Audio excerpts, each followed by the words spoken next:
We have lots of information today. We've jam-packed the event, and that's because there's just so much fabulous work going on in the borough, and we could have 50 of these events and not be able to spotlight and focus on all the marvelous work that's happening in the borough. So we could have had 50 sessions, but there's going to be lots of information. But it does give us a great insight into the services that some of our colleagues are providing. And I'm really looking forward to hearing much more in detail about the services and the offer. Okay, so I'm going to hand over to Councillor Una O'Halloran, who's going to say a few words to start the event. So Mary, if you could spotlight Una, please. Thank you. Morning, everybody, and thank you so much for for doing this event. It's Mental Health Awareness Week. I love the titles about well-being for all, because there's always a stigma when we say the word mental health. I do some thank yous, but I want to say a big thank you to Navinda, because since she's been with VAI, she's really transformed the way VAI works and really landed it. She brought it to a new depth, and I just want to say personal thanks, because this last year with the pandemic, the way people have been working together has been truly amazing. I mean, I know what most of you do in your own organisations, but I think we're actually even connected more through this, because we know how important it's been. And people's well-being, imagine you're in a flat, you've got no garden, you've got 3 or 4 kids, and a lot of it's been down to the mothers and the women. And we know men suffer terrible. I don't know if we just cope differently or we're just stronger, I'm not sure. But I just want to say a big thank you to everybody. That's from the VCS organisation. I mean, even my own VCS team have been amazing. All the different departments in the council, from the people that have been doing the grants for the businesses, they've realised the stresses, and the team have been doing that extra push for the housing, everybody, and we've had some wonderful volunteers that have just selflessly, the mutual aid groups. There's too many people to mention, but on behalf of the borough, I think I just want to say a massive thanks. It's really been proud to be part of Islington, because I don't think it's happened in every other borough. We set up the We Are Islington on the 21st of March, and it feels a long time ago now, 2020. And people just were like ringing, and what can we do to help? Partners for Arsenal with their partners, His Church, people just really got involved. And it's highlighted how much services are needed, because people's well-being has really, really suffered. This whole pandemic, you could be at home with somebody and you can still feel lonely and isolated.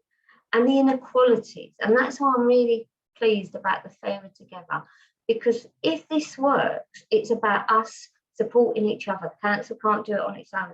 And it is about looking out for those, neighbourhoods. You can be in a neighbourhood and you can have people on an estate, even beside someone with a 5 million, £3 million house. And it is that inequalities. And you want everyone, every young person to have the best start in life.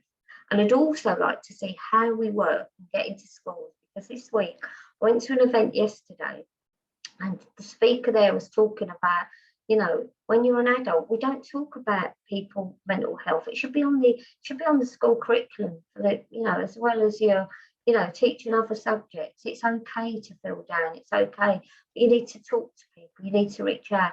And in every school, we've got to try and do what we can to have people in schools working and training, because we've got too many young men as well still committing suicide, and it's just, we've got to do something about it. And a lot of it is worries of life, and poverty as a big part to play in this. I don't think we can underestimate each ward in the borough. I've got the nice thing to say thank you, and honestly, from the bottom of my heart in Islington, I just want to say a massive thanks. I mean, it is about systems change, and I feel that we've had a big shift already. When we work with mutual aid groups, the teams just picked up the phone, what do you need? And it has to be that trust. It has to be that signposting if someone needs that early intervention. And it has to be not afraid of taking up the offer, because there's still stigma in every culture. It's like people still don't like to ask. So it's our job to get the messages out there, use our community centres, use our partners, and really get that out there, because going forward, we just need to sort of get people out, and it's going to be small steps. You know, people are still living in fear, and the pandemic hasn't gone away, and people are getting vaccinated.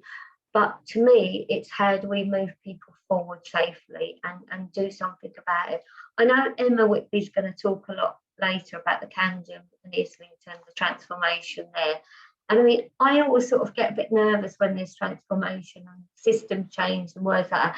But I actually believe the partners that are here today get it, because we've had enough conversations lately, and we just need to work together. And if there's something's commissioned and we think, no, that's not working, put it in the local community and let the voluntary sector and those people deliver it, because sometimes it's you go to where you feel safe in your own communities. Might be someone in your own language delivering it, and I just say this is how we're going to work together. And if we get things wrong, let's own it, stop and restart again. Let's not just, you know, because sometimes we've tried things years past and we've kind of just gone along with it, and people just too frightened to say this isn't working. But on behalf of the council and everyone else, because there's some great speakers coming, I just want to say a massive thanks to you all for all you've done. You cannot underestimate, you have actually saved lives by just carrying on with the services and being there. And people have gone online, and it's great that. And we've also really bear in mind those people that are still out there digitally excluded. So and there is nothing sometimes face to face having a cup of tea and a chat. It's just that human contact that we all need. So I will stop now. I have to leave before the end because I'm going to another event for men's, but I am going to be here right near to the end. But just a massive thank you all. Thank you. Thank you, Una. I just wanted to sort of give a few statistics just before Emily starts her presentation, and these stats have come from the Fairer Together Commission. Just in terms of the level of anxiety and depression in the borough. So in terms of the respondents and the responses that have come back, so a large majority, 81% of Islington residents are somewhat or very worried about the impact of COVID-19, particularly on mental health and well-being. And some modelling work has happened, and it predicts that there may be 28,000 new cases of moderate to severe anxiety and 38,000 new cases of depression in adults in the borough. And that's a rise of 16 and 22%. And sadly, there'll maybe around 12,000 new cases of depression, a rise of 19% in the under 25s. So where we once had a challenge already for us to be tackling, it's hugely exacerbated by COVID. And so these events and our mechanisms to improve sharing of knowledge, learning, information between us is going to be much more important going forward. So I'd like to introduce now Emily van der Pol, who's from Camden and Islington NHS Foundation Trust. And Emily's going to talk about community mental health transformation plans. So go for it, Emily. Morning. Thanks very much, Navinda, and thanks for having me here today. I've got some colleagues who joined the call as well, so hopefully they can chat in the sidebar if I've missed something out. My name's Emily. I'm an interim borough director for the Mental Health Trust in Islington, and I've come today to talk to you a bit about our community mental health transformation work. I'm going to try and share my screen. So just bear with me for a second while I make sure the kit's working. Emily, while you're doing that, I just want to say, any questions from our participants, could you put them in the chat, and our colleague Emma from Health Watch will be helping me pick up some of the questions. Thank you. Brilliant. Can you see this? Sorry, I am Yes, we can see it, Emily. Brilliant, fantastic. I'll put it on slideshow then.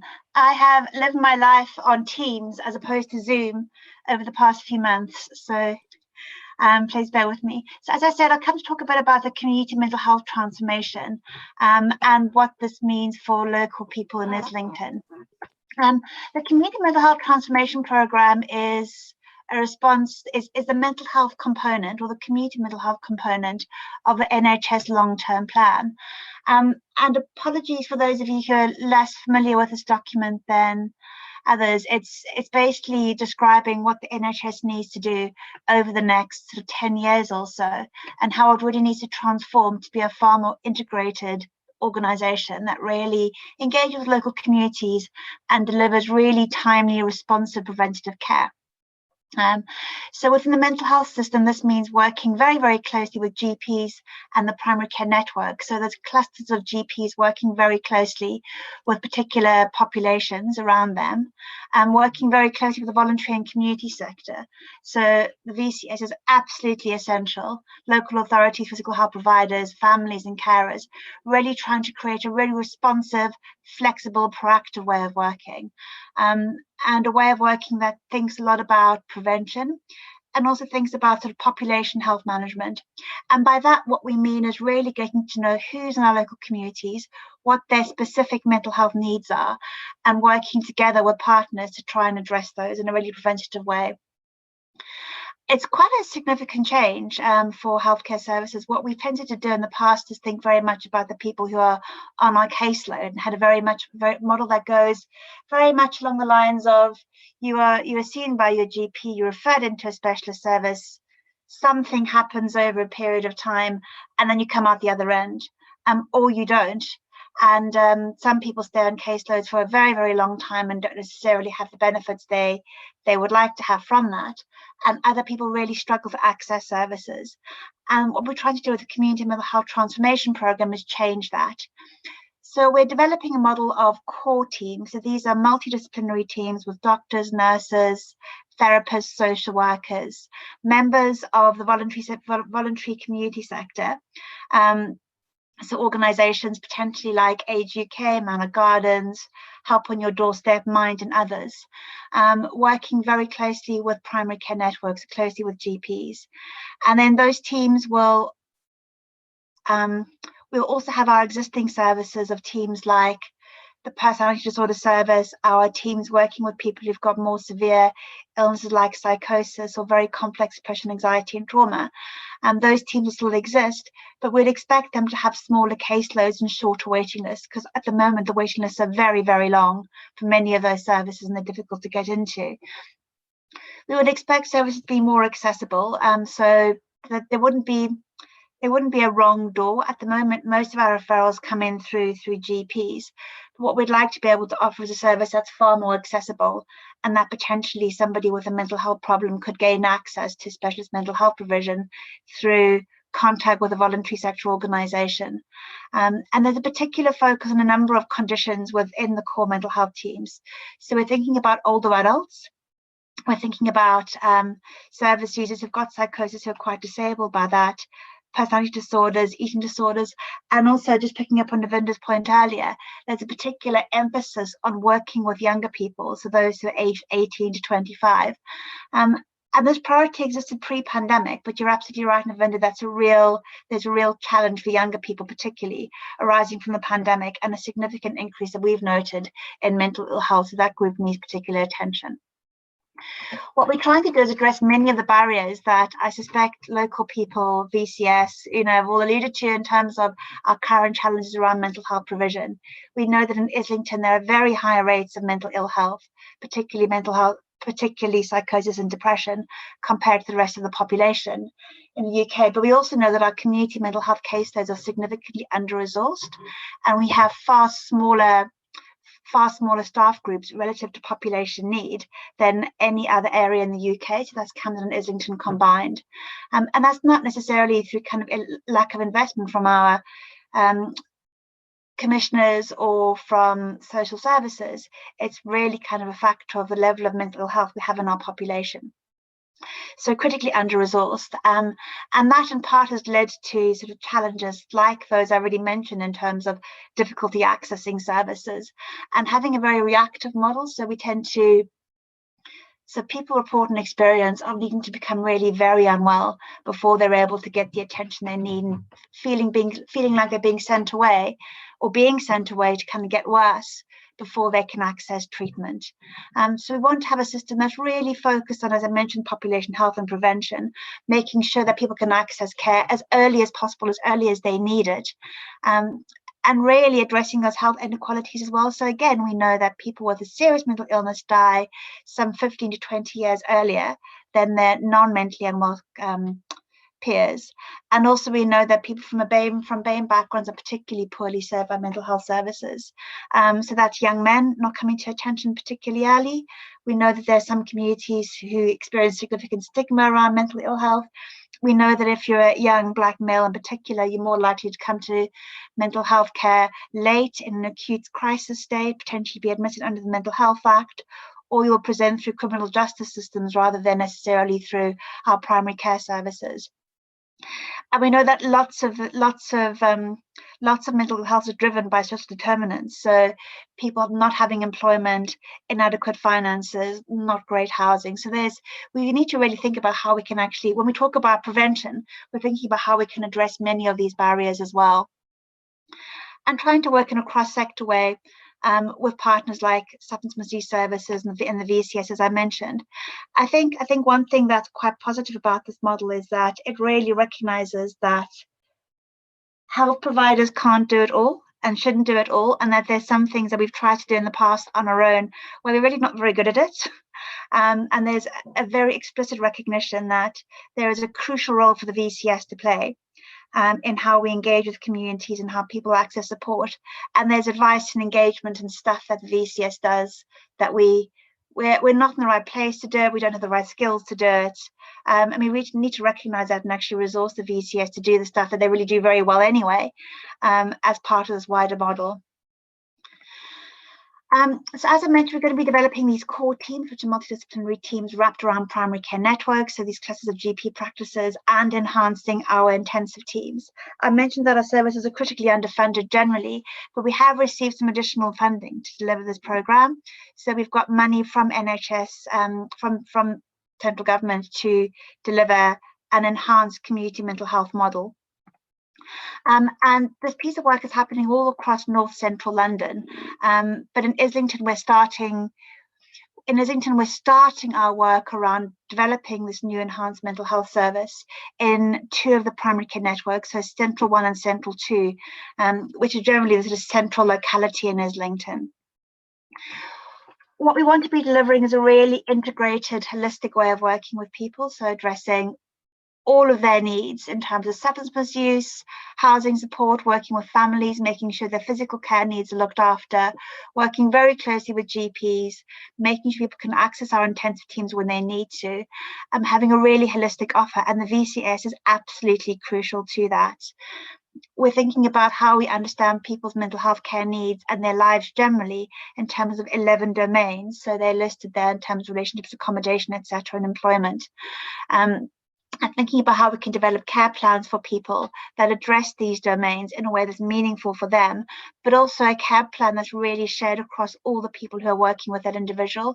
And again, that particularly includes the VCS, GPs, and also families and friends when appropriate.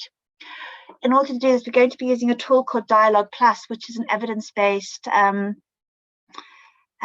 planning tool based upon an outcome measure called Dialogue. That's all very kind of health speak, I realize that, but it's basically a way of understanding whether somebody's making the improvements that they aim to make with their care plan, and making sure we're capturing all the general domains that are meaningful to people.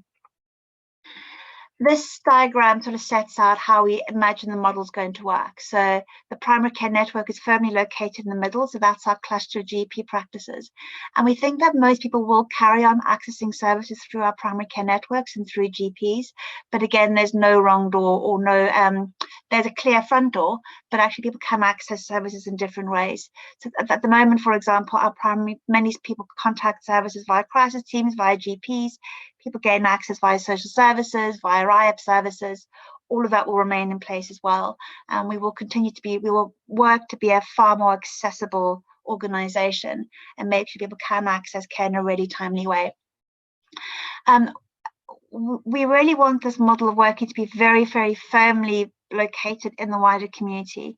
So alongside being clear about trying to offer something that's preventative, and trying to think about the whole population and not just the caseload of people who we're currently working with, we really need to be thinking about how we support the community to take better care of their mental health.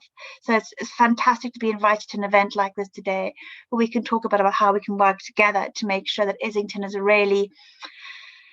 can become a really kind of mentally well place to be, and how we can make sure people are accessing support in a really timely way and don't go into crisis. And again, sort of being just sorry to labour the point, but just to emphasise again, having a really robust network of voluntary providers is absolutely crucial to making this model work. We would expect that people will be able to kind of access our intensive services for those with the most severe mental health problems really quite easily, and step up and step down from our core mental health teams.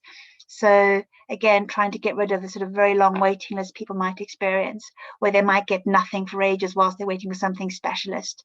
People should always get something whilst they're waiting for a specialist intervention. People should get something that's useful. And we should be thinking about addressing people's most basic needs in terms of employment and accommodation and finances and food first, and not neglecting those. What this slide tries to set out is what we'd like to be different in future. So as a resident of Islington, we know that people can experience very sort of siloed services, and we want things to be properly joined up. We know people have very long waits for some treatments, and we know that some criteria for accessing services can seem quite arbitrary. Exclusion criteria can seem quite arbitrary. So, for example, we often hear that people who have a substance misuse problem are using drugs or alcohol because there's something in their life they're really struggling with, but they can't access therapy whilst they're using drugs and alcohol, and they're constantly using drugs and alcohol because the underlying issues that are driving their addiction are unaddressed. So really trying to think about what people need first in order to be stable enough to access treatment, and again, not having nothing. Trying to, as I said, be really kind of flexible and accessible, and also making sure it's a sort of better way of working for our staff. So we know that our workforce gets frustrated with kind of arbitrary barriers and waiting lists and bureaucracy as many of our service users do, and trying to address this and make it far simpler. So what's going to make up, who's going to be in the teams? So our team is going to be a combination of new resource we've got coming in, and also some of our existing practice-based mental health team staff. So we've got some nurses, social workers, consultant psychiatrists. We're really increasing our peer coaching workforce, so our experts by experience. And you also see that in that resource, we have some funded capacity for voluntary and community sector organisations, so recovery worker, community development worker, and welfare and benefits advice. So this is the additional resource that's going to supplement our existing workforce. We've got some staff, so whilst the initial investment's going into the central locality, we've got some resources going to be working borough-wide to make sure north and south don't get left behind, and we can keep developing those offers for the local community. So again, some more nursing capacity. And then GPs have some money for what's called the additional role reimbursement scheme, and we're working with GP colleagues to create some more nursing capacity and also to fund some more peer coaches.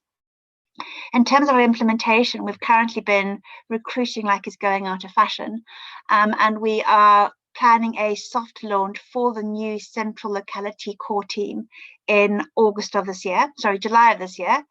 And then we're going to be, we've been doing lots of sort of co-production and lots of development with people who've been coming to a group that Helena facilitates with colleagues on a Friday afternoon. We're going to carry on doing that co-production work and really working with the communities, and we're going to keep evaluating this work and making sure the core teams are doing what they need to be doing.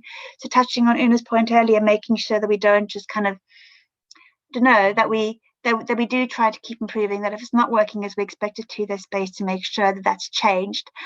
Because as I mentioned, we are going to be doing a similar implementation in the north and south in years 2 and 3 of this 3-year programme. So what do we need to make it work? Well, the first thing is culture change. So we need to work with our team members to make sure we're working differently, that we really are accessible and welcoming, that we respect the role VCS have to play in this, and that we sort of acknowledge the different expertise. We also, I think, need a sort of different response from some of our partners. So it's really important that mental health isn't a trust problem, that there is a sort of wider engagement in it, and that groups like this and meetings like this happen to make sure that mental ill health is high on the agenda, that there is less stigma attached and people are encouraged to get support. We need to work with the community to make sure they're looking after their mental health, and so that we can better understand how we can help people. We need partner and system supports. Absolutely fair together partnership board is crucial to this, to making it all work and really kind of integrating services. And we need technology. So being able to kind of share care plans is going to depend on having some whizzy tech, which we're currently working on. We don't have it yet, but that's something that we need to platform so that we can share care plans with service users, with carers, with the voluntary sector and with GPs. And that's my presentation. So let me take that down. I hope you weren't staring at my weird diary invite for ages. Sorry. No, we haven't. We have seen your screens. Brilliant. Thank you. Thank you. There are some questions in the chat, and Mary's going to sort that out. I'm on mute. Sorry. So the first question, Emily, was around balance really between preventative services and also the sort of need for people to have a diagnosis within serious mental ill health. It was Nikki's question. So Nikki, I don't know if you want to come in and maybe yeah, sure. Thanks. Yes. I mean, it was like, is there a contradiction between a focus on being preventive and the fact that the transformation plan is focused on people with diagnosis of severe mental illness, which is a way beyond preventive? I think it's both and. So I think our core mental health teams comprises services like IAPT as well. So when we think about prevention, we're thinking about it in many different layers. Thinking about preventing people becoming unwell in the first place, preventing people accessing services very late, preventing people from getting worse. So I think it's a multi-tiered conversation. There is a focus, so within the community framework, there is a focus on the serious mentally ill population, which we consider to be psychosis, complex depression, anxiety and trauma, and personality disorder, and a particular focus on people who are typically more unwell than IAPT can manage. But I think we're really trying to think about this as a kind of broader transformative piece, and thinking about how we can stop people becoming unwell and how we can engage with the community to make sure they come into services more quickly. Not everyone who comes into contact with our services gets a diagnosis. Some of our teams are far more formulation based. So there's kind of a psychology, Nikki, you're probably very aware of this. There's a sort of often a psychology, psychiatry debate. And there's some people find getting a diagnosis useful, some people don't. Some people need a different understanding of what's going on for them psychologically and in terms of their mental health. And they find that more useful in that thinking and talking space, more beneficial than having a label about depression, bipolar, personality disorder. So it's very varied, and we need to have a response that meets the individual's needs. Often our primary care, often our GPs would like a diagnosis, because doctors often have a sort of diagnostic way of working. People like some services would like having a diagnosis, as I said, because it's potentially useful in explaining what's been going on for somebody. So for example, some services have really kind of welcomed getting a diagnosis of autism or ADHD, because it explains many of the challenges they've had during their lives, but it's not the be all and end all. I don't know if I've answered your question. Sorry. Yes, and I think it's such a long discussion. I was an unfair. Yeah. Thanks, Emily. We've also had a question from Emma Charlton about how different user groups have been involved in some of the development. Yeah. So we have a regular, so the community framework model has been driven by NHS England. We've had an engagement group running every second Friday afternoon with representation from Islington Borough User Group. and they've been absolutely key, and a number of voluntary and community sector organisations. We've spoken with many providers as well to kind of try and seek engagement. We've taken this presentation or a form of it to a number of different kind of organisational groups. So we've spoken with GPs, we've spoken with the Ferry Together Partnership Board. I think we brought an early version of it to Health Watch a while ago, but that was a very early iteration. So I think there has been opportunity, but there's always more, particularly as we need to kind of see how this is working. And the side-by-side network's been involved in a few, but I think only 1 or 2 of the engagement events that Helena and others have run. It's an ongoing piece of work, and we certainly need to think about how we can make sure we continue to engage with people and engage with the wider community as well. It's been very mental health services focused and VCS focused. I think there is something about how we actually engage with Islington residents more broadly. Thanks, Emily. And actually, in a related question, Helena had also asked a question about whether there's other ways that we can engage, or that how VCS organisations would like to be engaged with. Sorry, I could hear someone was trying to come in. Was it related? No, sorry, it was just me. Because, just because I was trying to. One of our other presenters has to leave quite soon. Okay. And so I just wondered if we could pick up the questions afterwards, and we will send them. Emily, we will engage with you, we'll capture everything, and then we'll respond back via you, if that's okay. I'm desperate to bring Tash in, because otherwise I'm going to feel terrible, because she told me she had to leave early, and it bypassed me towards the end. So please, could we get Tash in? Thank you, Emily. Thanks very much for having me. Hi, Tash. Hello. Can I just speak really quickly? Sorry, there was a miscommunication with the timetable. I actually have to start coaching some unemployed people in Islington actually in about 10 minutes, but I've got a participant on. I have to leave in 5 minutes. I'm just going to talk for 2 minutes and then ask Ro to speak. Thank you, Navinda. I'm sorry to interrupt the questions. I was just eager to introduce Head Held High. Very, very quickly, we run hard-hitting, interactive motivational workshops and programs to young people, vulnerable adults. One of our strongest courses over COVID has been Stand Up For Yourself, which is a confidence through comedy course. We've been running it for Islington Summerversity with teenagers over the last 7 years.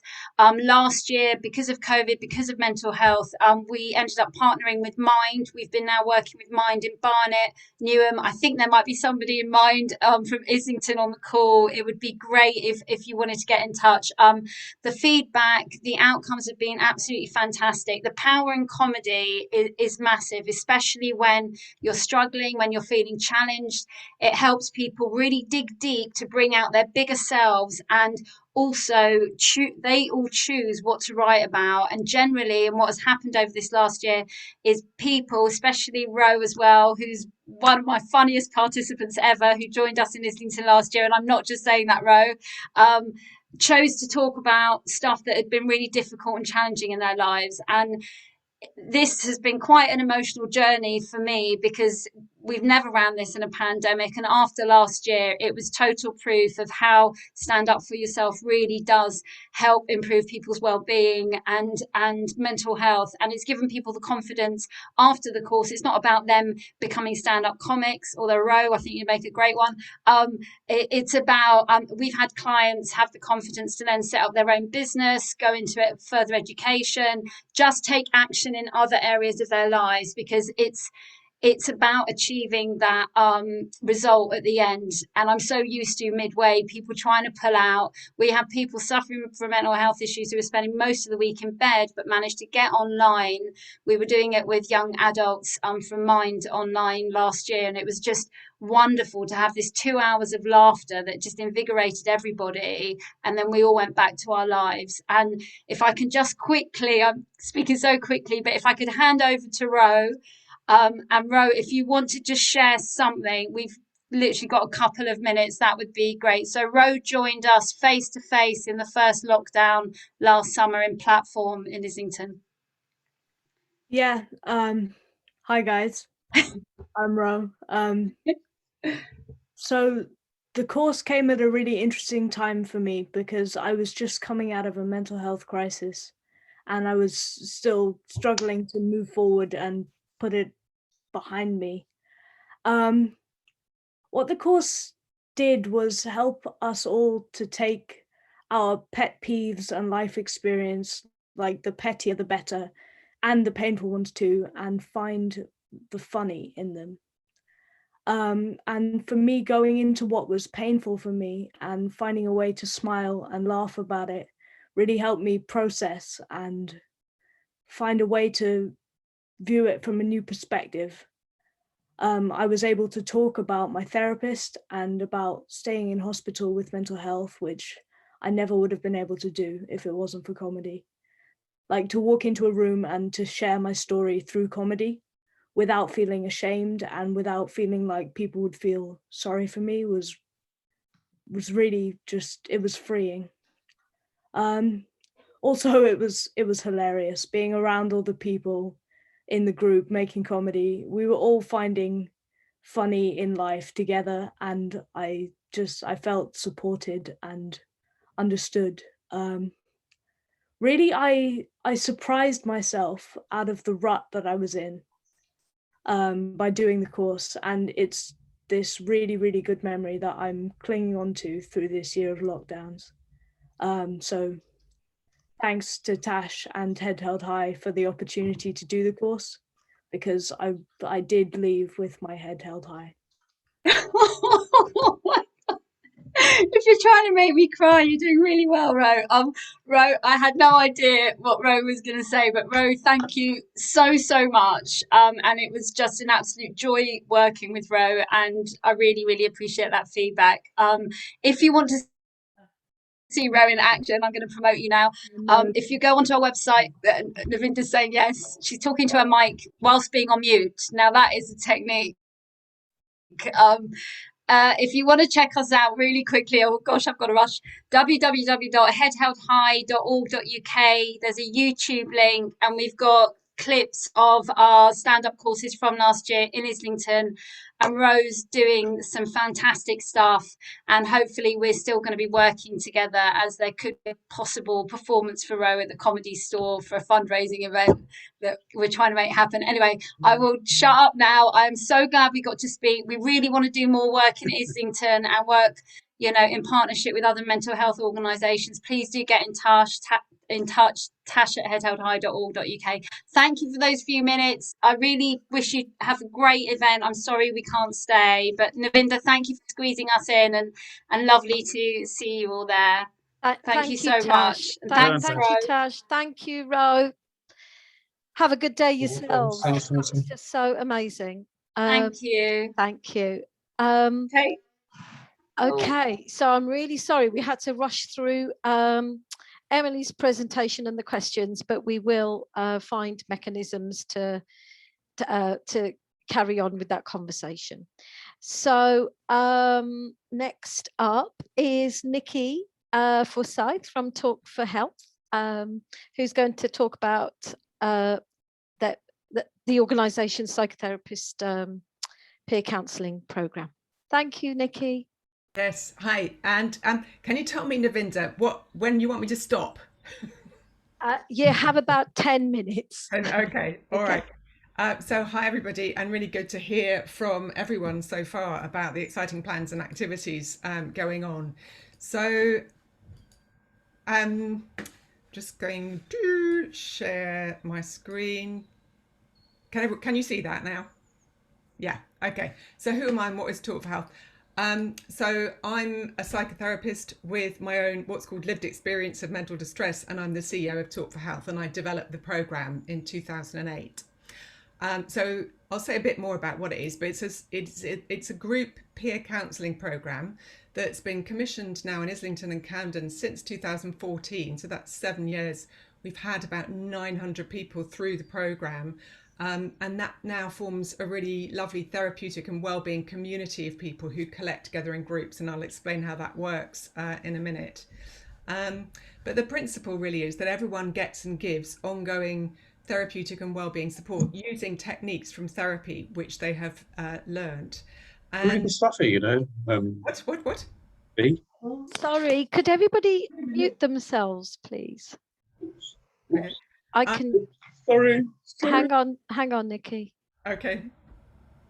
Thank you. It sounds like Sorry.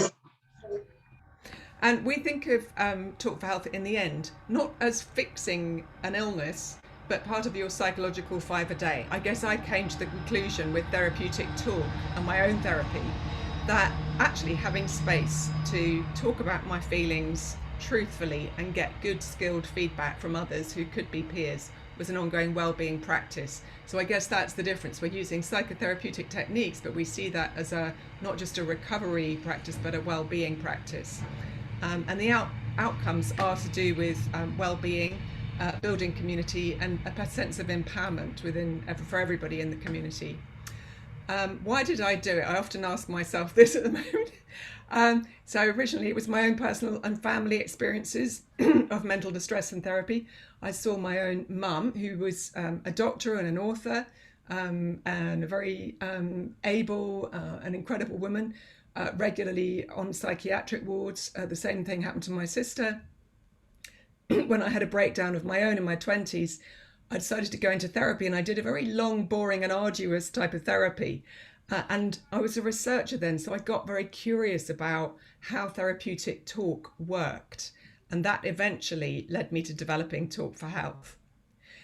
It was sort of based on one of the things that I discovered was a killer fact really was there's been lots of experimentation showing that if you, that talking to a lay speaker in a structured and mutual way can work just as well as therapy. Now that's not to exclude therapy, which I think is really important, in the community, but also talking and in a reciprocal way, in a structured way, can be just as effective, and also it's long lasting. So there was other research as well, the importance of it being reciprocal, that everyone giving and receiving, and the importance of ongoing sort of bonds in the community. I'm going to skip very quickly. So how does it work? Well, there's an initial training phase where people are learning the skills of therapeutic talk, both as a taker and a giver. So people are learning both to talk about their own feelings truthfully and articulate feelings, because often, in my experience, mental illness arises out of having feelings that are stuffed down and not being able to articulate or talk about them. So there's a lot of learning around that, and people telling 2-minute or 5-minute or 10-minute stories about their lives. And then as we're going through, people are also learning to respond to each sharer using counselling skills. So in the end, we have ongoing groups where everybody gets equal time to share, and they all get skilled feedback from their peers who by now have learned many therapeutic skills to feed back to people with in a reciprocal way. And then there's also a leadership development program where people can train to lead the ongoing program or become trained trainers. So that original training I talked about is all now led by people who've come through the program, who've trained as trainers, and now who lead the trainings. I'm going to skip. So after that training, I mentioned there's ongoing groups. There's now 33 groups a month across Islington and Camden. Got a frog in my throat. And anybody who's done the program can go to any of those groups as frequently or as infrequently as they wish. And during COVID, a lot of groups have sprung up, led by volunteers in the community who've come through the program, who suggested, let's do this kind of group or that kind of group. And so we call those and share groups. And they start with an activity together on Zoom, because everyone got fed up of staring at galleries of faces on Zoom. So they might start with doing a therapeutic writing exercise whilst you're all together, or writing about your dreams, or doing breath work led by a breathwork facilitator, or finding images that reflect how you're feeling. We moved everything on Zoom very, very quickly in April, and actually it has worked amazingly well. And all of those 33 groups now run on Zoom. So do the trainings. There've been lots of challenges, escalated distress levels, as we know, but we've sort of come through them. Who comes? Everybody, lots and lots of different kinds of people, aged 18 to 90. We know that 70% of what you would think of as clinically distressed on intake And we know that their well-being is low because we use a scale to measure people's well-being when they come in and after the 4-day program and 3 months later and 6 months later. We know there's a big range of diagnoses, but we don't ask people about or require a diagnosis. You know that there are people with common mental health disorders, so-called like anxiety and depression, people with so-called severe mental diagnoses of severe mental illness, schizophrenia, bipolar, personality disorder. But again, we're not asking people about or focusing on those. What we're focused on is people talking about their lives and having space to talk and learning skills to feed back to each other. 30% of people who come in aren't sort of clinically distressed but want better well-being or more connections, or they want the skills that they know they can learn in Talk for Health. And we have a very wide range. We have 56% from ethnically diverse communities, non who are not white British. And we think that part of the thing that attracts the diversity is a kind of non-clinical style, so the poster on the right is a parody. It's not a real poster, but it reflects how mental health services, to my eye, sometimes seem to be advertised. In other words, it almost looks like they might make you mentally ill, like to me. And so we try to make it look more like, okay, this is something that will make me feel better. The impact is about therapeutic. It does lift well-being. People do feel empowered in as much as they can train to lead the groups and train as sessional trainers and belonging to a community. I won't go into this bit at the bottom, but I mean, we have had a research partner since the beginning, and I would really advocate any community organisation to try and find a university research partner to demonstrate your impact. So we've had a partner at Roehampton University since the beginning. So these graphs show the results that he's now, he produces the graphs, we collect the results and he analyses them. But it shows on the left a big bounce upwards from low well-being to good well-being after the 4-day programme. And there's a bit of a post-course high, but then 3 months later and 6 months later, people are still at the level of kind of good well-being. And on the right, it shows, actually on the right, the graph is around depression. So the high is bad in this graph. So people come in on average with moderate to severe depression. They come out of the 4-day programme, which is, don't forget, over a whole month or 6 weeks, with that depression with their depression relieved, and that remains so 3 months and 6 months later. I won't go into this. These are the kinds of things that people have said. I'm very aware of time. Challenges. I think the big one for us is, as a small organisation, procurement and contracting processes with the CCG. We've just started what feels like an almost annual 6 months of uncertainty about whether we'll be recontracted in October. And that means and our service may well go out to tender. That means we've got a 3.5 member central staff team. I don't know, how much longer do they have employment contracts? How much longer do the 900 people who are being communicated with have our support? And that feels like a really unacceptable, actually, level of ongoing uncertainty that's been going on sort of year by year, for 6-7 years. And it's nobody's fault. It's the system, sort of has required it. As I understand it, the system can now change, and I think it really does need to change. I'll go very quickly down these. I think there has been historically, and I'm really glad to see this is changing with the new community transformation plan, a kind of tribal divide and power imbalance between the statutory and voluntary sector. So I think there does need to be this closer working, much more frank and open and connected relationships to make things work. And equally between voluntary sector partners, we're much stronger together. We can lobby together for better working conditions, for want of a better word, and also for external funding. Rather than squabbling for kind of crumbs under the table, as a sector we can come together and get funding. And that has happened, I know, in Hackney.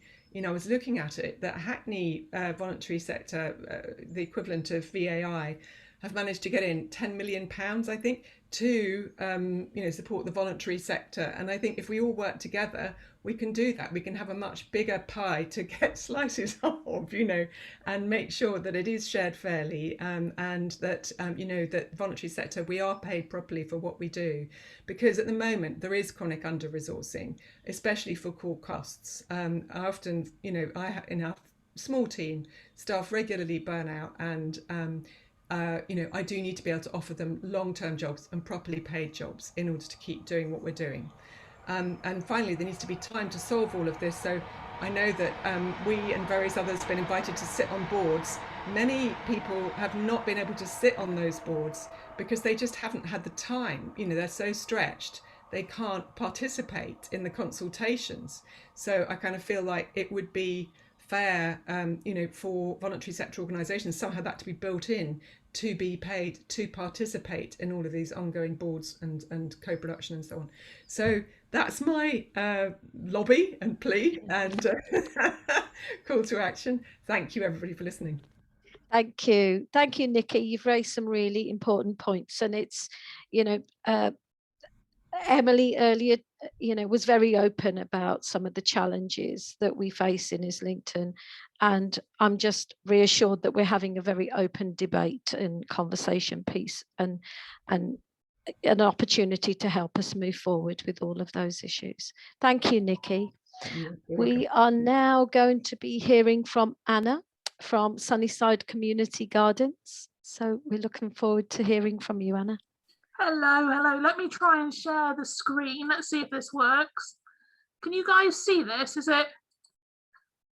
this working? I think, yes, it is working, Anna. Thank you. Brilliant. Hello. My name's Anna and I am the manager of Sunnyside Community Gardens, which is in North London, north of Islington, up in the Hill Rise ward, an area surrounded by estates immediately, and then a few blocks away, like a lot of Islington, larger private houses. I'm not sure how many people here will be aware of community gardens. There are a lot in London. You can find out your closest looking at Social Farms and Gardens network. And the link to mental health, I'm sure you've got some ideas, some feelings of why it might be useful for mental health, community gardens.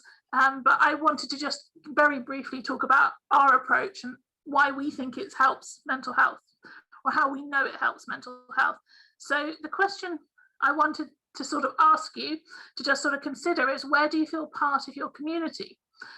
Because before I started this job at Sunnyside, the people I knew well and I socialized with were people from my time at university, people I'd worked with, and people that I'd lived with in my housing situation. And that meant that the people that I socialized with, though racially and identity-wise in all kinds of ways were diverse, there was a real limit with their economic diversity, their educational diversity. They were all very similar, and age. Pretty much everyone I knew was within 10 years of my own age group and all those things. So very early on when I started managing Sunnyside, someone said, well, community gardens are for people who don't like pubs and churches, or aren't part of pubs and churches. That isn't actually true. We have some regular pub goers and people who practice religions, but it's another way to form a community that's broader, so you feel less isolated, so you know the people in your direct area. So I would suggest that for some people, your community garden is a good place, because you don't need any money to come and be part of your, it doesn't cost anything to be part of your community garden, and you don't really need any skills other than, to be pleasant to everyone else who's there, or try to be. Not everyone succeeds. Now, the obvious things that you might think of as people do gardening outside. So you get outside, you're fit and healthy, and you're with people. And I've got some nice pictures It feels very positive. At Sunnyside, we just have drop-in community gardening, so anyone can rock up and join in. Not recently because of lockdown, they've had to pre-book, but usually back on the 17th, it'll be back to drop down. So you just turn up and you start joining in. Some people do get referred to us, and we have a sort of more supported group 1 day a week for people who need a lot of support, more support, but everyone needs a bit of support, yeah. However able they are.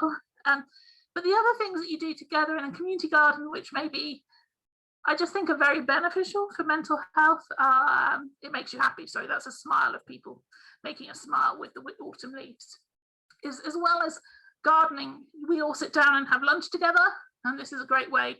We so often don't get time in our busy lives to sit down and have lunch together. This is obviously pre-COVID. But we have managed to still have cups of tea and social distance. This was a sort of one of the in-between times. Sit down and have cups of tea together. So I don't know how often people get the chance to sit down with their neighbours who, you know, just people that you wouldn't necessarily, I don't know how to explain, you wouldn't necessarily search out to be your friends, but whom you can get on with and have a good time. And there's also a nice thing, because in our area, at least, children all go to so many different schools. There isn't like a single school. And so things like in the garden, lots of children come. I'm sorry, a lot of these pictures are before lockdown, but one of the things that's happened during lockdown is more and more people have been coming to the gardens. Immediately around us, Sunnyside tries to be a big back garden for people who live in flats on their own, or live on flats with no garden or very little garden. So those, someone said about the single mums at the beginning, the single mums in a flat with no garden with 2 or 3 children. We have a lot of those people come to the garden, but part of the community.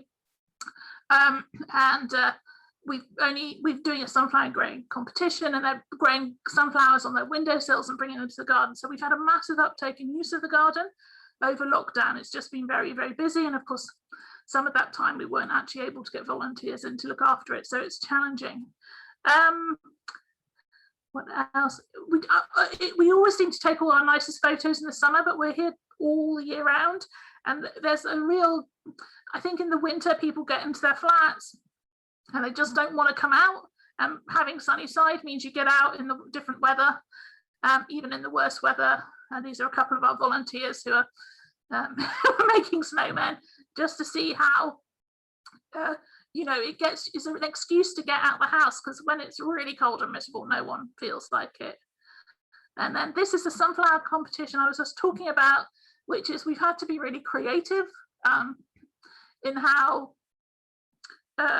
we engage people when we haven't been able to have them in Sunnyside.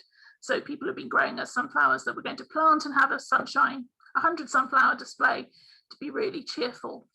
So we really work hard to try and make sure there's no barriers to joining in. So there aren't any financial costs. You don't need to even have a pair of gloves. You do need a pair of covered shoes and clothes you don't mind getting dirty in. We try and make sure there's a lot of cups of tea. And people say a lot like, oh, I didn't know anyone in this area. I've lived here for 10 years and now I'm at Sunnyside. I come to Sunnyside, I'm always bumping into people I know because it's so local. And so it's an opportunity for you to have a support network that's local. Lots of people know people, but they're far away. A lot of people are quite isolated in life. You know, we've had people who've just moved into their council flat and don't know anyone in the area, like a mum, single mum and stuff. And like, I don't know anyone here. I'm from this other area and I got offered this flat and I had to take it. So it's an easy place to sort of rock up and get to know people. And in lockdown, we've really seen how that helps, because people who know each other through the garden have been helping with shopping and checking in on each other and seeing how people are doing when they have COVID. So it's just a way of trying to create a network and a local community, I guess. And this does help. But at the moment, a lot of people are coming back. We've got back to drop in on the 17th. And a lot of people are struggling more than they were, or almost everyone's struggling a bit at the moment.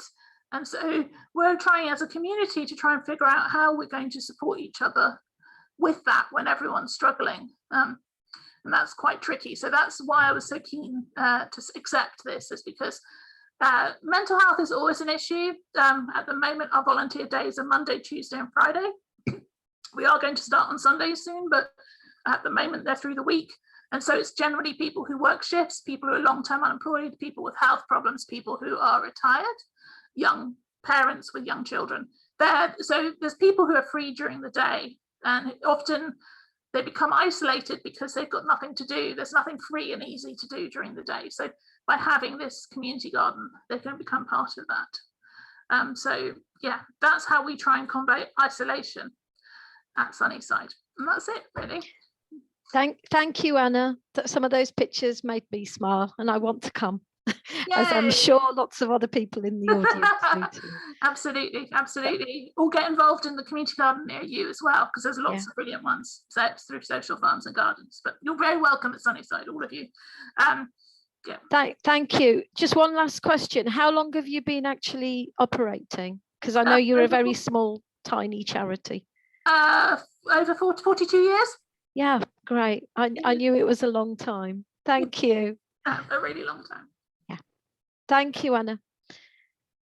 Okay, so we're going to now hear from Carol from the Stress Project at the Holloway Neighbourhood Group. So Mira, if we could spotlight Carol, if she's here, I'm sure she is. Yeah. Do I have to get rid of my screen? How do I? Yes, please. So the screen. How do I do? Any tips? How do I get rid of my? At the bottom or at the top? Oh, wait, at the top, right at the stop share. Sorry. Thank you. Thank you very much. Carol, are you here? Yes, I knew you would be. Hi, everybody. Really nice to be here with you today and great to see so many of you.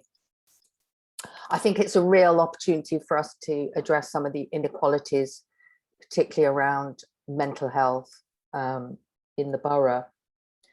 So the Stress Project's been around for about 25 years and I've been in post as manager for about 21 years.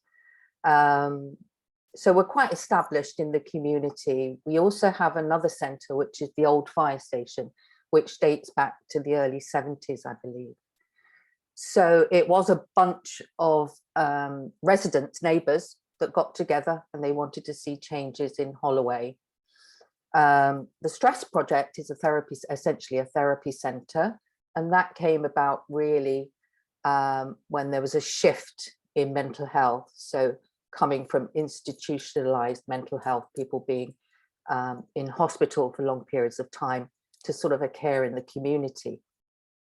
So at that time, a bunch of therapists, actually complementary therapists, which was quite new at the time, but also talking therapy and sort of open access drop-in type activities came about. And we've been running ever since. I think the real difference that we make is that we are a community, and we all know that connecting with people is so important, connecting with our communities.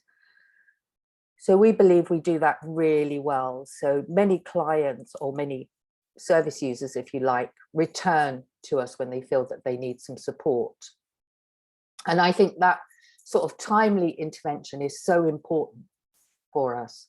So when we're in distress, the fact that you can access a service and quite easily access that service makes a whole difference. So over the last year, we very quickly moved our online, all our services online, as many as we could, actually. The main one was our counselling. And what we found is that it felt like the world had shut down. So people were really trying to source therapy, if you like, and not knowing where to go. So our holistic model is quite flexible. So we tend to work with what is in the here and now. So we were in the pandemic. What do? We move online. That's our only option. We were in lockdown. And what I found, although we're not commissioned and we're not sort of in the loop of the statutory services, I was getting phone calls from GPs for the very first time, talking to psychiatrists, practice-based mental health teams. So they were actually calling me up saying, are you open? Can we refer? And I said, yes, we are. And the clients that we saw at that time, or the referrals that we had at that time, were people that were heading for crisis. They were really at a severe level of distress. And we were responsive to that. And we had a little bit of funding. We were so fortunate. We had a little bit of funding to fast track people into short-term work. And we hadn't done short-term work previously. So it's a real challenge for our therapists. But what happened is that timely intervention was enough for people to say, you know, there's somebody out there, there's somebody that understands that I'm struggling. And we had a 52% increase in the number of people accessing our service, which is astonishing. And it was people that were experiencing mental health for the first time, so didn't have a clue what was going on. I'm feeling this, I'm actually, some of them suicidal. So we felt that they really did need some support and some signposting. So we had to do a bit of research, what else is open, who else is out there. And very quickly we got a sense of, you know, community again. And I think somebody said earlier that we felt more connected, and I think that's true. We did feel more connected with our partners, with our even with the statutory, yeah. So it was a very different experience for us. And in terms of our wellbeing activities, so our holistic approach is really about what the client needs and what do they need first. So the hierarchy of needs, really. And many people needed sort of food deliveries, as we know. So those mutual groups came together. People felt isolated, so they just needed a friendly chat. So we created an in touch service. And then we found that people were having more complex needs and they needed a bit more of an intervention. But as I say, the wide variety of what we offer, actually, it's not one size fits all. Not everyone wants therapy. They may just want to connect with somebody else, with nature. So our other wellbeing activities were vitally important. Art for wellbeing, creative writing, yoga, Tai Chi, those sort of things. Complementary therapies, obviously, we had to stop those because of the COVID restrictions. But we could do something online. And the big one for us was mindfulness. So we were, again, quite fortunate to get some funding to provide mindfulness. And we moved that very quickly online. And as we know, mindfulness isn't a therapy, but it does work really well with the symptoms of anxiety and depression. And we measure this, we use the tools, the GAD-7, the PHQ-9, and we know it's effective. So we know that it reduces symptoms of anxiety and depression. But also being in a group, meeting regularly is really important for mental health. The other exciting thing for us, we're moving into youth mindfulness. So we're working with youth organisations to provide youth mindfulness. We've got a course running at the Lift at the moment, working with the Islington group, but we're very keen to connect with more youth organisations. And lastly, the outdoor activities are just starting up as the weather hopefully gets a bit better. So we hope to visit some of the gardens, maybe Sunnyside, and some of our local spaces, Parks for Health. You know, we've got some really nice green spaces, and we know that being outside or connecting with nature is good for our mental health. So why not? So the plan is that we'll have some walking activities, outdoor mindfulness, outdoor art for wellbeing, why not? And a whole range of sort of activities that people might feel safer engaging. There's still a lot of anxiety about returning to normal, coming back to buildings, and all of those sort of easing lockdown anxieties. So we feel that that's a really good transition to be able to offer activities outdoors. I don't know how I'm doing on time.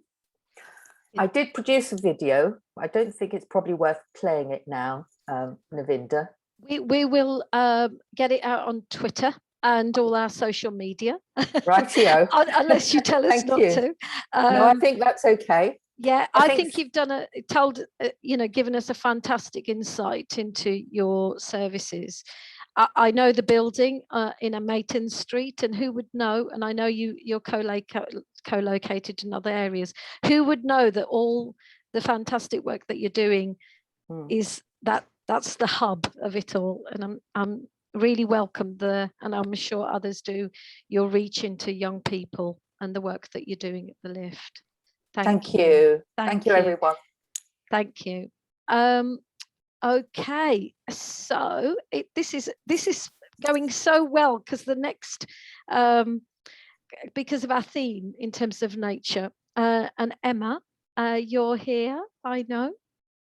So if you could introduce your project and then your slides, and then we'll have a little comfort break, but I won't. I'll tell you about how long you've got in the comfort break, so we won't end it. So Emma, you start us off. Thank you. Thanks, Navinda. Navinda, just to check, I have got our YouTube channel open, but were you going to show our little vid, or is that something that you'd like me to do on a shared screen? If you could share it, that would be great. But we do have Mira and Marta in the background, who are our technical wizards. Hopefully it'll work well. Okay, so thanks, Navinda. So I'm Emma from the Direct Action Project at the Peel Community Organisation. So the Direct Action Project is a mental health awareness project, so a bit different from some of the other projects introduced this morning. We simply talk to groups of young people, to parents and carers, and to professionals within Islington, simply talking about mental health in different ways. And one of the ways that we do that is via creative. You've gone mute. Your microphone is. That's it. We can hear you now. Thank you. So I'm not sure what you heard of that. So we work with groups of young people, parents and carers, and professionals within Islington, simply talking about mental health, and we partly do that through creative programs. So I'm not here to talk in detail about the project, but if you would like to find out more about how we work, we'd love to work with new organisations. So do drop me a line after this meeting. I'll put my email in chat after this. But why I'm here this morning particularly is a couple of weeks ago, Navinda said, could you create a little video to celebrate Mental Health Awareness Week? And as has been talked about, the theme this year is connecting with nature. So the Peel team pulled our favourite nature photos, and we've created a little montage of photos, images from the natural world, to just give us all a little bit of experience of connecting with nature from your desks, wherever you're sitting now, and hopefully enjoy a little bit of calm and a little bit of mood elevation. So I'm going to leave my talking at that, and then hopefully easily be able to share the Peel's YouTube channel, which is not actually showing up ready to share. We can share it for you if you prefer. Wonderful. Otherwise, I have to squirrel around on the internet for it. So that'd be lovely. Thank you.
How beautiful is that, guys?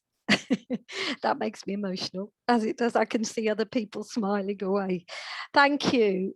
I'm so glad, Emma, that you put that together, and it's it's beautiful. So now we can go into a comfort break, and I was going to give you lots of time, but I'm going to give you 5 minutes because I'm desperate to get back. So anyhow, yeah, go grab yourself a cup of tea, coffee, whatever is your thing, and we'll see you again at just after 22. Thank you. And if you could come back promptly, that would be great. And we've got another hour to go. Thank you, everybody.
Hello,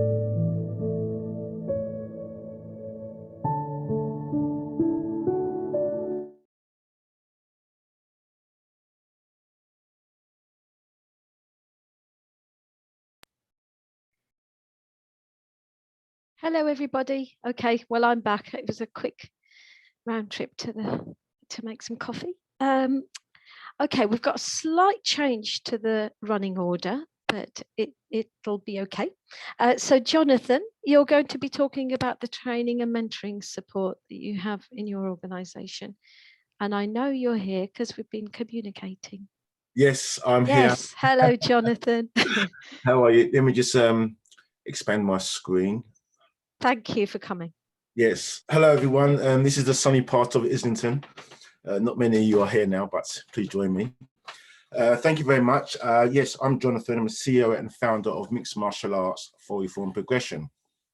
Online with me, we have Sherry. I'm sure she will appear very shortly, but I'll tell you a brief about my background in mixed martial arts. Started in 2012. We are based in Ringcross Community Centre, just beside Paradise Park.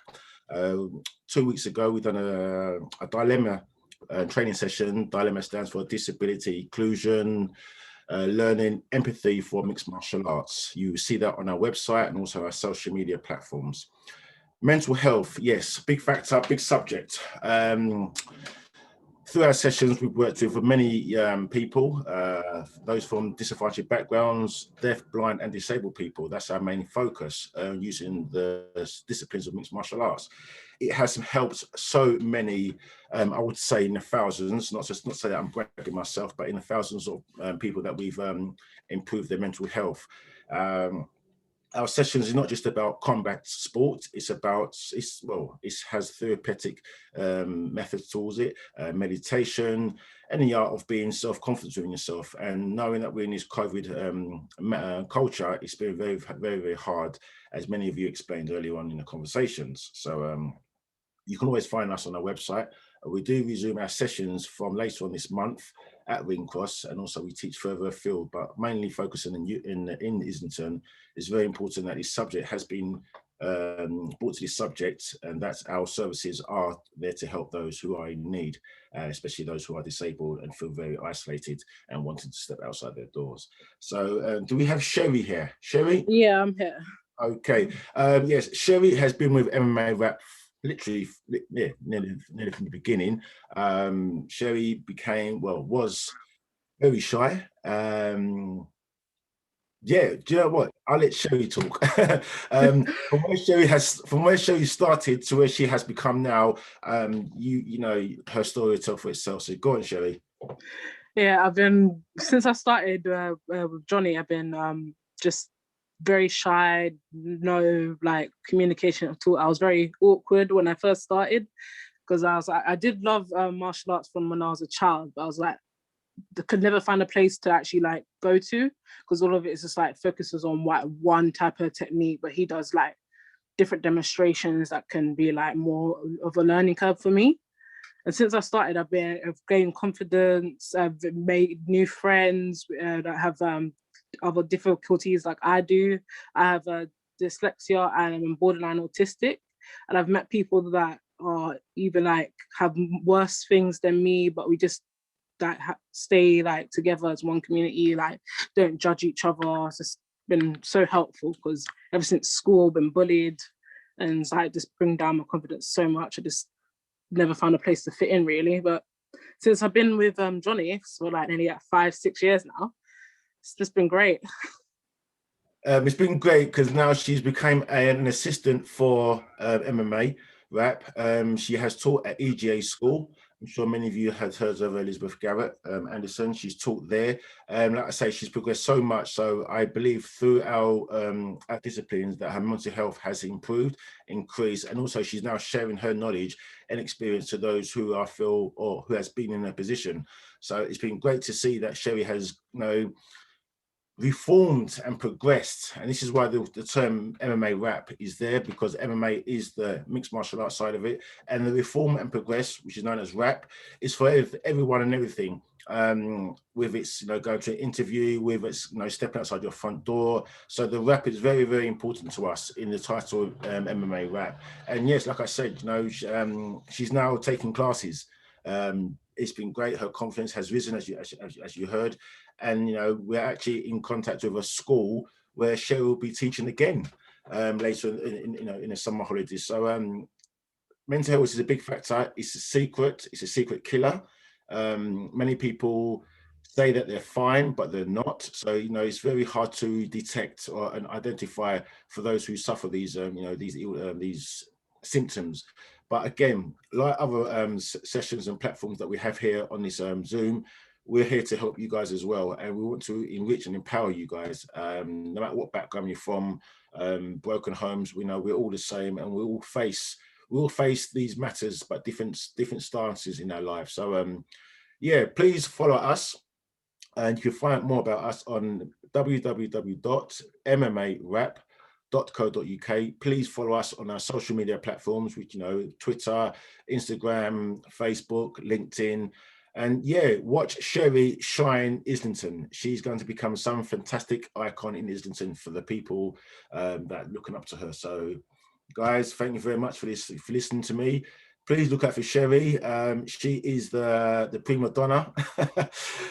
So yeah, it's great to have someone like Sherry, to see her transformation and what she's been through, what she's dealing with, and what she'll be facing. But now, through our sessions at MMA Rap, I feel very, very much confident.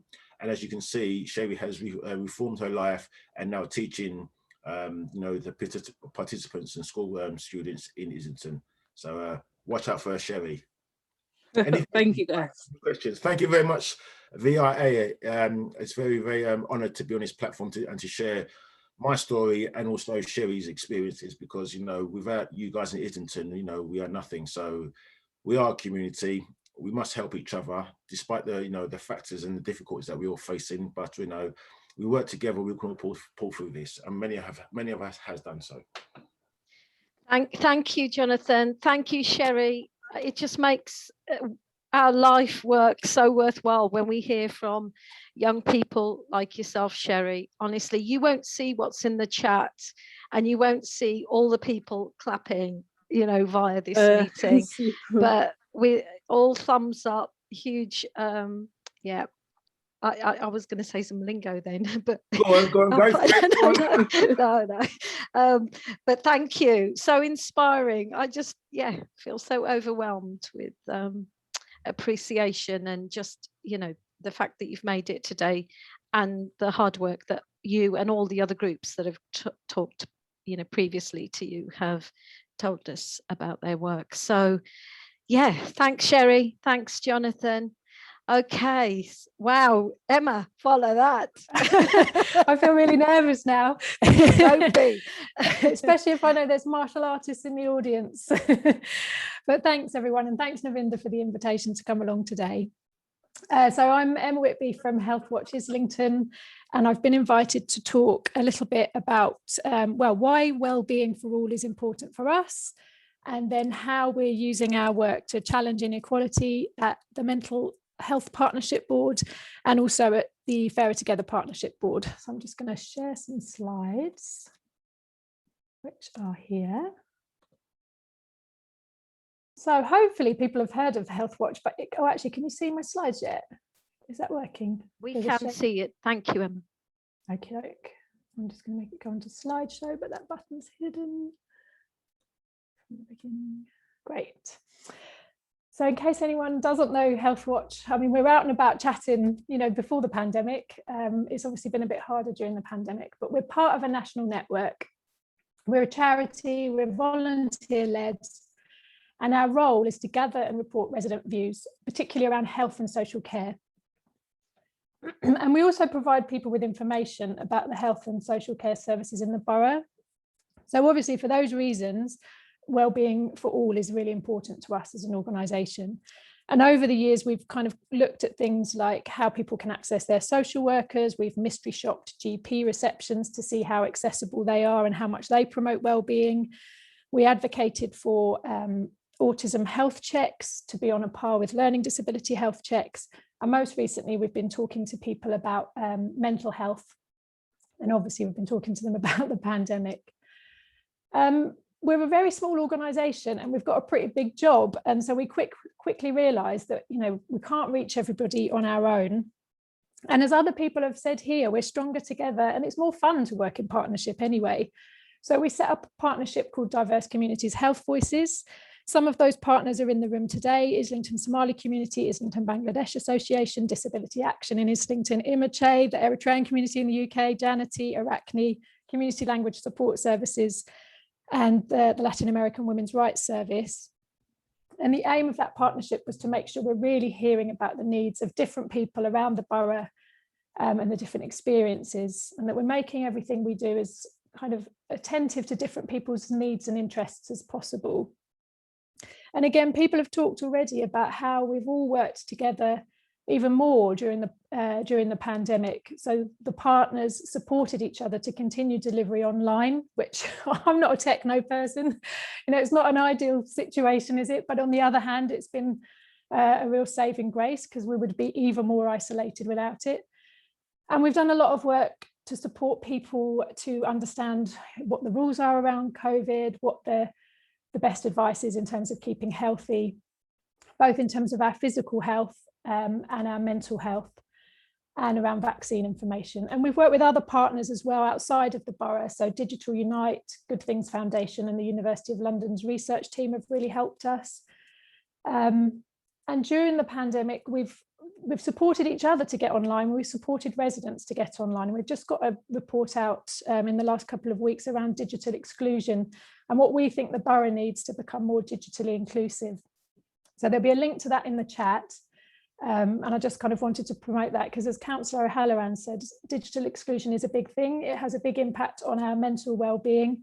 And apparently people with mental health needs are more likely to be digitally excluded.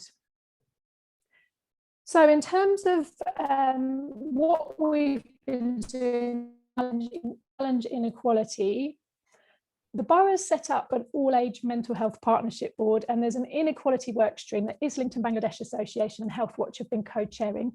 But we wouldn't want to steal the credit from all the partners that have been around the table. So Nafsiat Maya Centre, Islington Mind, others from the Diverse Communities Health Voice Partnership, Hillside Clubhouse, Manor Gardens. There's lots of organisations been part of it. And of course, commissioners and providers, the big trust provider, Camden and Islington Foundation Trust have also been involved. There's a link here to our report and also a Peel Centre report from a direct action project they carried out around mental health back in 2019. And I just wanted to extend special thanks to Messina from Islington Bangladesh Association, who's co-chaired with us, but also to Helena, who's a commissioner and have been able to translate what we've talked about as VCS organisations into the language of commissioning. And I'll talk a bit more about that in a second. And also to Segal from Islington Mind, who, as we move on to talk about LGBTQ+ issues, is going to take over the co-chairing because of the work they do at Outcome. So the problems identified in those two reports I've talked about have already been touched on. I mean, Emily, it was really great in your presentation to hear how much you're picking some of this up already. When Jonathan and Sherry were talking just now, when Nikki was talking, all of the speakers already have talked about the importance of making sure that we're offering people things that are good for their whole overall well-being, and that we're thinking about, before we get ill enough, that we actually necessarily need a more kind of statutory style service. So one of the big things we had was people sometimes reach out for help and they're told, oh, this isn't the service for you, but they're not necessarily told about when to go, where to go, or what might help them instead. There are things like social prescribers in the borough, and we think that's brilliant. You know, get a social prescription to go to the community garden and meet other people and keep your well-being in kind of good condition. But not everybody gets directed to that. So we think there's a real need for greater clarity about what the offer is, because it's a really rich offer in the borough. And then we all need to be a bit equipped actually to make sure that we're able to direct residents to what they need. And in our working group, we talked about how we need to constantly refresh our own kind of knowledge on that, because it changes all the time. So that's one of our big thoughts really, about making sure that we as organisations are able to direct residents. but also can there be a bit more promotion to residents about what's on offer? So it's great we've got We Are Islington, and they can potentially direct people, and also a bit of a kind of comms campaign about what's on offer, and we're working with public health on that. We've also talked a little bit already about the kind of culturally appropriateness of services. Excuse me. And that doesn't just necessarily mean around our ethnicity and that kind of culture, but who we are as individuals, and can we bring our whole self into a service? And we've had some brilliant examples of that from places like the Maya Centre, Mind, NAFSIAT, where people can turn up at the service, and when they arrive, they get a really warm welcome. They look around and they can see different things that represent different cultures within that space. And maybe the space itself isn't too off-putting. For example, it's great that the Camden and Islington Foundation Trust talking therapies are delivered in Manor Gardens, because if it's the first time you've interacted with talking therapy, maybe it's nice that you don't have to go to a hospital to access that service. So making sure that services are sort of run by people who look like us, have a nice warm welcome when we arrive, are in appropriate places, and also at convenient times. And in the Peel Centre's report, they talked a lot about expert by experience programs. And again, they're another great model, but making sure that they're not all in the kind of school day or working day, but that things are offered in the evenings and at weekends. And as a really important part of the solution to that, we think it's essential that service users and community of interest groups are involved in service planning and design. So the diversity of that involvement will give you a more diverse and therefore more effective service. And we're obviously really happy to help with that. And I know VCS partners are also happy to help with that. So to our statutory colleagues, the offer's there. And then another issue that we've been looking at is around how data is just not routinely and robustly collected across services. We all know how difficult it is. We're working in jobs where we're people, maybe not so much form people, but it's really important that we have a sense of who we are and are not reaching in terms of different services, and the attendance rates, the attrition rates, and the outcomes for different ethnic groups, people of different orientation, different gender, so that we can really have a sense of whether our services are equitable or not. So what we've come up with as a partnership, we're calling it a challenging inequality checklist. And the aim of that is to share expectations so that we as residents, carers, service users can know what to expect. And that service providers can all have a resource to tap into with some good practice examples, because it's difficult to do everything brilliantly, like we've all got different strengths. So the idea is to share different strengths to make everyone's practice more inclusive. And similarly at the borough partnership level, the Fairer Together Borough Partnership, which brings together health, social care, the police, education, the fire service, the voluntary sector. There's a really strong focus there as well on challenging inequality. At the moment, we're still in a sort of prioritisation process, but we're likely also to focus on data, potentially on mentoring schemes. So how we support residents to feel more confident. And we've all talked a lot today about making us, encouraging each other to feel more confident. And then the other area, of course, is to make sure that all the work across the partnership has a focus on equality. So there's work streams around employment, opportunities for children and young people, and prevention and early intervention in relation to physical and mental health. And all of those need an equalities focus. And we have talked a lot about digital exclusion before the pandemic, actually, but even more so during the pandemic. So there's a lot of overlap between the Fairer Together priorities and the mental health work. And then just in terms of during the pandemic, I do feel that we've worked together a bit more kind of effectively during that time. We've had to respond together to the crisis in terms of things like making sure people were well protected against flu. Public health, the voluntary sector and the GPs were all working quite closely together to understand who was taking up the flu campaign and who wasn't. And that's informing how we support the COVID vaccine campaign. So Colin Adams is in the audience. Colin was really vocal about the need to deliver vaccinations in community venues. And that strength, that passion of voice has come through, and there will be more community venues hosting vaccination. And I do think that the public health needs assessment for mental health has also really reflected more diversity in terms of understanding need. On the other hand, it's been a busy time, and I think there's a need for a bit of reflection just to make sure that we're reviewing what we're doing, and we're not just thinking we're being more inclusive, that we're actually proving that we're being more inclusive. It feels like a real whistle-stop tour because it's quite a massive area of work. So I'm sorry, I've just gone through it really quickly. My contact details are at the end of the presentation, which is going to be shared. Don't be afraid of getting in touch with questions and challenges if you think there's something massive that we're missing. Like I saw Zainab in the audience and I was thinking, oh, we haven't spoken to the Autism Hub for ages. So yeah, don't be afraid of saying, excuse me, Emma, I think you're missing something really important. Thank you. Thank you, Emma. I'm just going to pick up some of the comments in the chat. Let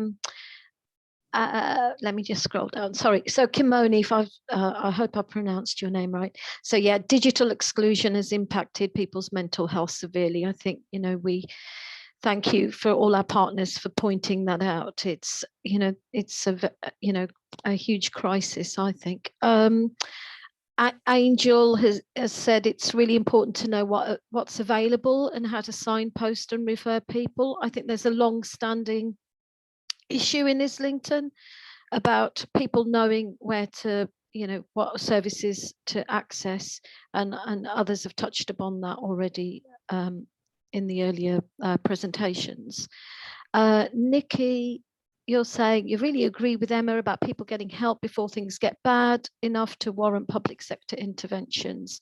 And I think you've also got a question about having a university partner. So your question is, could there be an Islington university partner who collects data across all services? Because despite having a uni partner, we have a 20-hour-a-week volunteer working on it. It is very labour intensive and challenging for small organisations. Let's see how we can pick that up going forward. Yeah, so there weren't any direct questions to you, Emma. You did a great job. Thank you. That was really helpful to hear the digital exclusion point, because that helps me to champion it a bit more loudly. And on that university point, I'd love to, we have actually got a couple of university partners, and we've also just learned about Microsoft 365's Automate. And I feel like the whole sector could benefit from that, because it really does what you think technology is supposed to do, and takes a lot of the hard work out for you. So again, I think there's definitely things that we can share. So right. I'll be in touch. Sorry. Okay, we'll there's lots for us to do following this, so thank you. I'm just loving the connections. Okay, so next we'll hear from Sigal from Islington Minds. So hello, Sigal. Hello, everyone. We'll try to see if I can share. Can everyone see this? We can, Sigal, thank you. But I can't see you anyway. My name is Sigal from Islington Mind. I firstly want to really thank Navinda and the Voluntary Action Islington for this amazing morning, which is interesting, supportive, beautiful, but also very important. We believed that we know most of the organizations and the work that is done in Islington, but obviously we don't. And already I had email communication with Tash from Head Held High, and arranged a meeting to work together. So it's so important that we will all come together, and to create this platform that we all come together and collaborate and work together and share learning and tell everyone about the work that we do. So I will try to tell you a little bit about Islington Mind. Can you all see the slides? We can, Sigal, thank you. So Islington Mind was established in 1985 to promote and safeguard the mental health of Islington residents. We're trying to bring people with mental health problems together.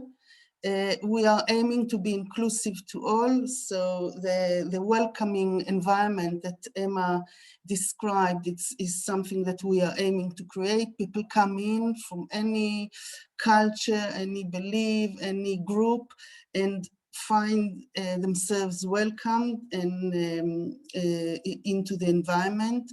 We focused on strength-based approach, so we are trying to help people to connect to their strength, assets, skills, rather than focus on the problems and mental ill health. We believe that the services that we run should be developed and delivered with the people who access the services. So we use a lot of co-production methods, lots of service users, meetings, surveys, feedback, also open door policies, so people can, so people can just contact any member of staff with what they feel and with their feedback, and we listen and implement as much as we can. We encourage peer support and volunteering. Actually, we rely a lot on volunteers, and our teams are mainly volunteers and staff that manage and supervise volunteers and service users that support each other. And we have very flexible referral processes, so people can either phone the office and the member of staff will phone them back. They can refer through the website. They can refer via an agency or service provider, or they can refer themselves. And in normal time, non-corona time, we have a drop-in element every day in one of our sites, so people can just drop in and refer themselves when they come in. We support about 900 unique individuals every year. So our biggest service is the mental health recovery pathway that has two elements. One is more a preventative element that helps people prevent mental health decline. It runs through 3 day centers in the borough. One is near Archway Station, near the Whittington Hospital. One is in Islington Road, and one is in Crouch Hill. There is a drop-in element every day, at least in one of these sites, with a communal lunch where people can come and eat together, and a wide program of activities, art, crafts, yoga, music. We have 2 art studios, and we have a music studio in one of our sites. A lot of physical activities, reading papers together, walking, peer support groups. For example, we have a paranoia peer support group, a hearing voices peer support group, therapy groups, and many other activities all are on our website. Our crisis cafe, or out of hours provision, is also part of the integrated community support element of the mental health recovery pathway. And another element is more structured intervention support for people with more complex needs, and it includes psychosocial support, program for up to 12 months,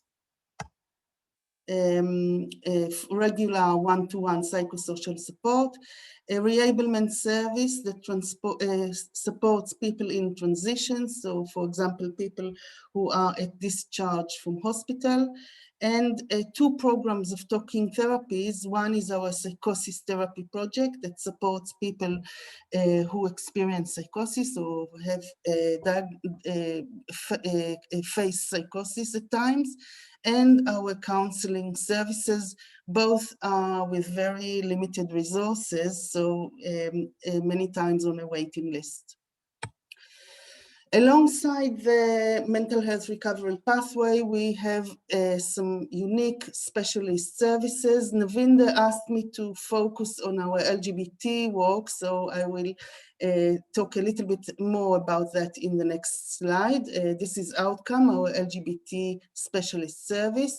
But we also run a welfare benefit clinic, which supports our service users to access welfare benefits, mainly PIP and ESA, on the grounds of mental health. the psychosis therapy project that I mentioned before, an enablement service that supports people to tackle usually a practical issue that makes their life difficult. So, for example, help people open posts, help people access the GP or just go to the GP clinic, help people go to our day centers, help people do shopping. This service, which is supported by National Lottery, and I think I saw Sophie here at some point, so thank you to National Lottery. The model is based on matching service users to volunteers, so following an assessment that is facilitated by the service manager, a volunteer is matched with a client, with a service user, and they work together around a target that is co-produced with the service users. We have a women-only space. We have a mother-to-mother project for women caregivers of people with mental health problems.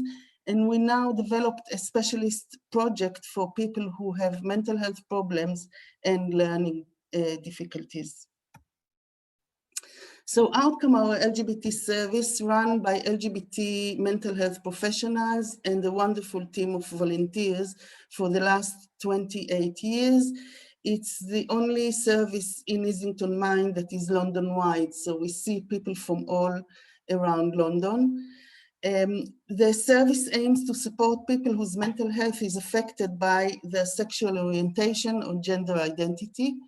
We offer the opportunity to socialize free from discrimination. Everyone knows that everyone in the building is from the LGBT community. We encourage peer support.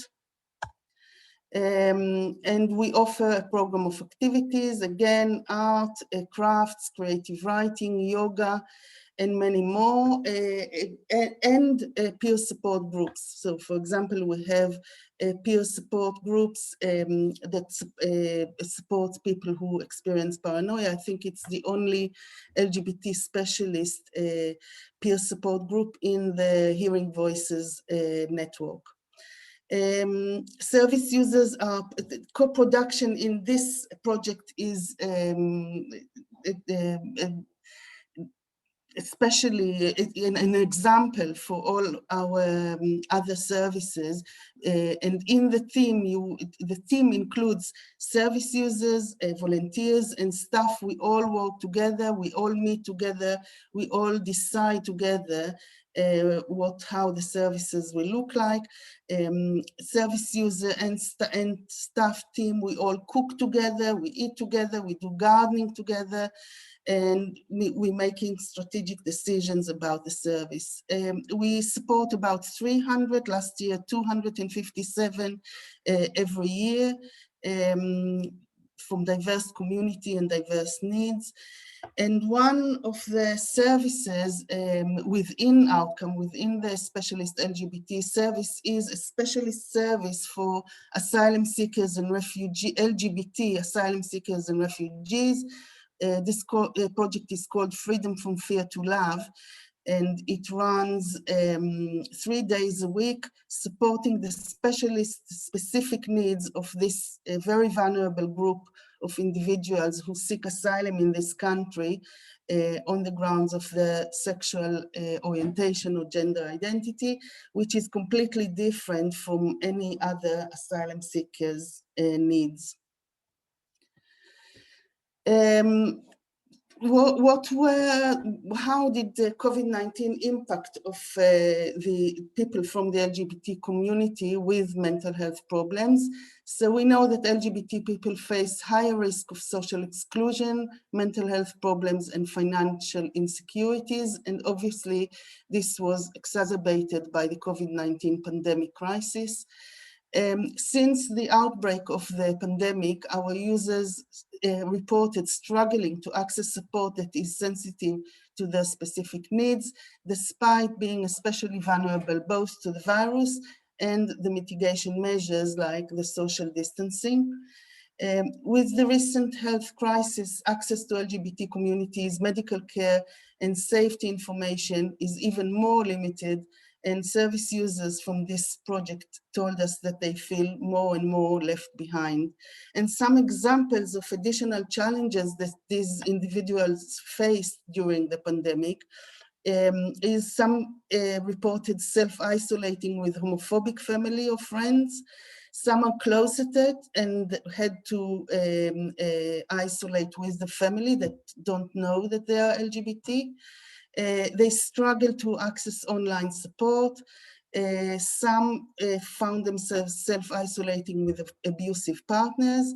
And our transgender service users told us that hormonal treatments for transgender people were regarded non-essential, and so they were stopped or delayed. Generally, the support that we provided during the pandemic, so with the outbreak of the pandemic, of the crisis, we contacted all our service users, so about 600 people, and started to offer everyone one-to-one psychosocial telephone support. Alongside this, we developed a program of virtual activities, which was developed further and furthermore during the pandemic. And now we have a daily program of virtual activities with a drop-in element every day, and a wide range of activities, the same activities that we used to do in person, we translated to online, and for a long period of time, we provided both the online telephone or Zoom support to our service users and the online group virtual activities. We focused a lot on online financial support to service users. So with the last March, with the outbreak of the pandemic, a lot of our service users found ourselves with no access to basic like goods and bills and so on. And of course, as was mentioned before, digital exclusion was a main issue. We were engaged with a lot of efforts to fundraise, and we secured a pot of money from Cloudsley, from Cripplegate, from National Lottery, from Comic Relief, that enabled us to respond to both these needs. So to give our service user quick access to financial support, but also to access IT equipment. So we bought a lot of tablets, smartphones, data for our service users. Some service users preferred for us to buy the tablets and the iPhones and came to collect it from the center. Some preferred that we will transfer the money, and they bought the equipment themselves. And we provided a lot of ICT training, both digitally, so through the phone and the Zoom, but also face-to-face. It was one of the things that when we could open and offer face-to-face, it was one of the first things that we offered. Since August, we started to combine remote support, so one-to-one phone calls, the digital program of virtual activities with a face-to-face offer by appointment, focusing on people that are digitally excluded, so people that we couldn't reach out to them via remote support, and people who we felt are at the risk of crisis. Where we are now is with the direction to reopen. So we started to reopen small groups focusing on outdoor activities in April, walking, gardening, garden and chat, small groups by appointment with staff and volunteers. We're now expanding the offer, and we are bringing people in.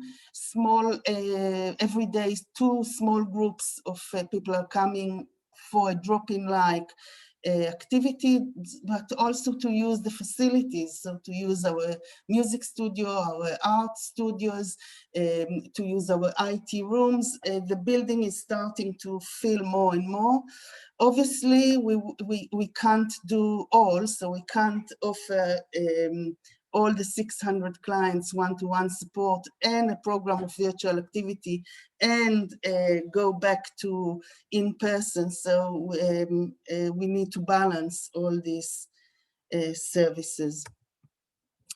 The challenges that we face is a significant, a huge increase in demand.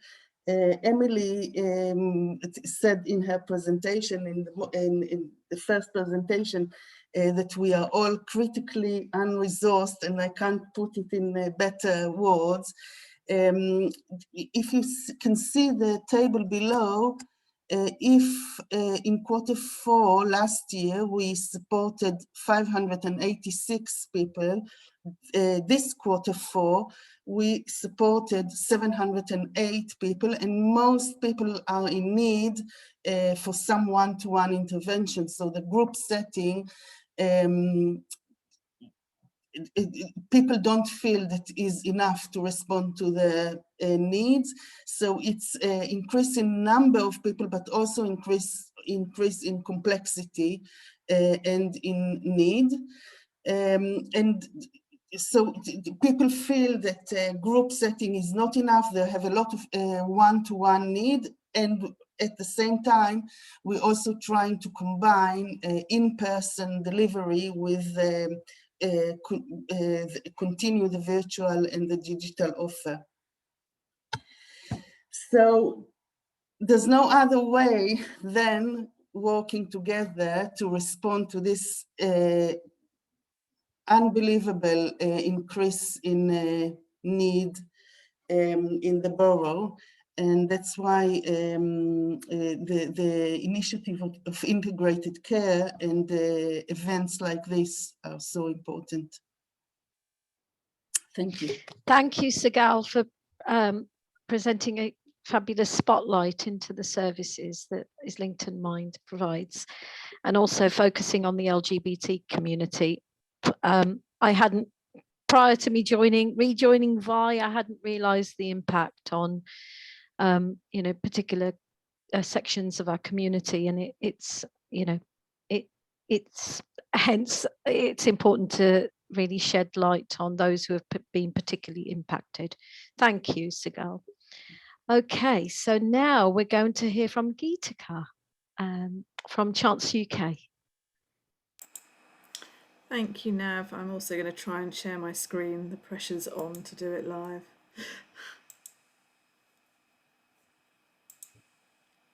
Can everybody see the screen okay? We can, thank you. So, hi everybody, I'm Geetika. I'm the Chief Executive at Chance UK, and it's been so interesting and inspiring to hear all the work that's going on in Islington, and to get that really strong sense of the services and support and thinking really that's happening locally. I want to talk a little bit about our particular focus, which is on children aged 5 to 13 and their parents and carers. I'm having a minor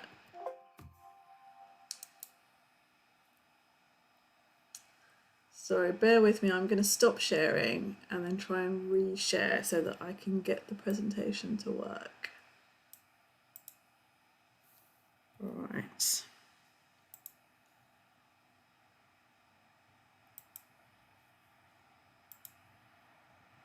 Can everybody see the screen again? We can. That's good, but I still can't get it to actually share. Sorry. That's okay. We could try it from our end. Mira, Marta? I don't think that she sent it to us. Ah, the only one that we don't have. I can send it to you.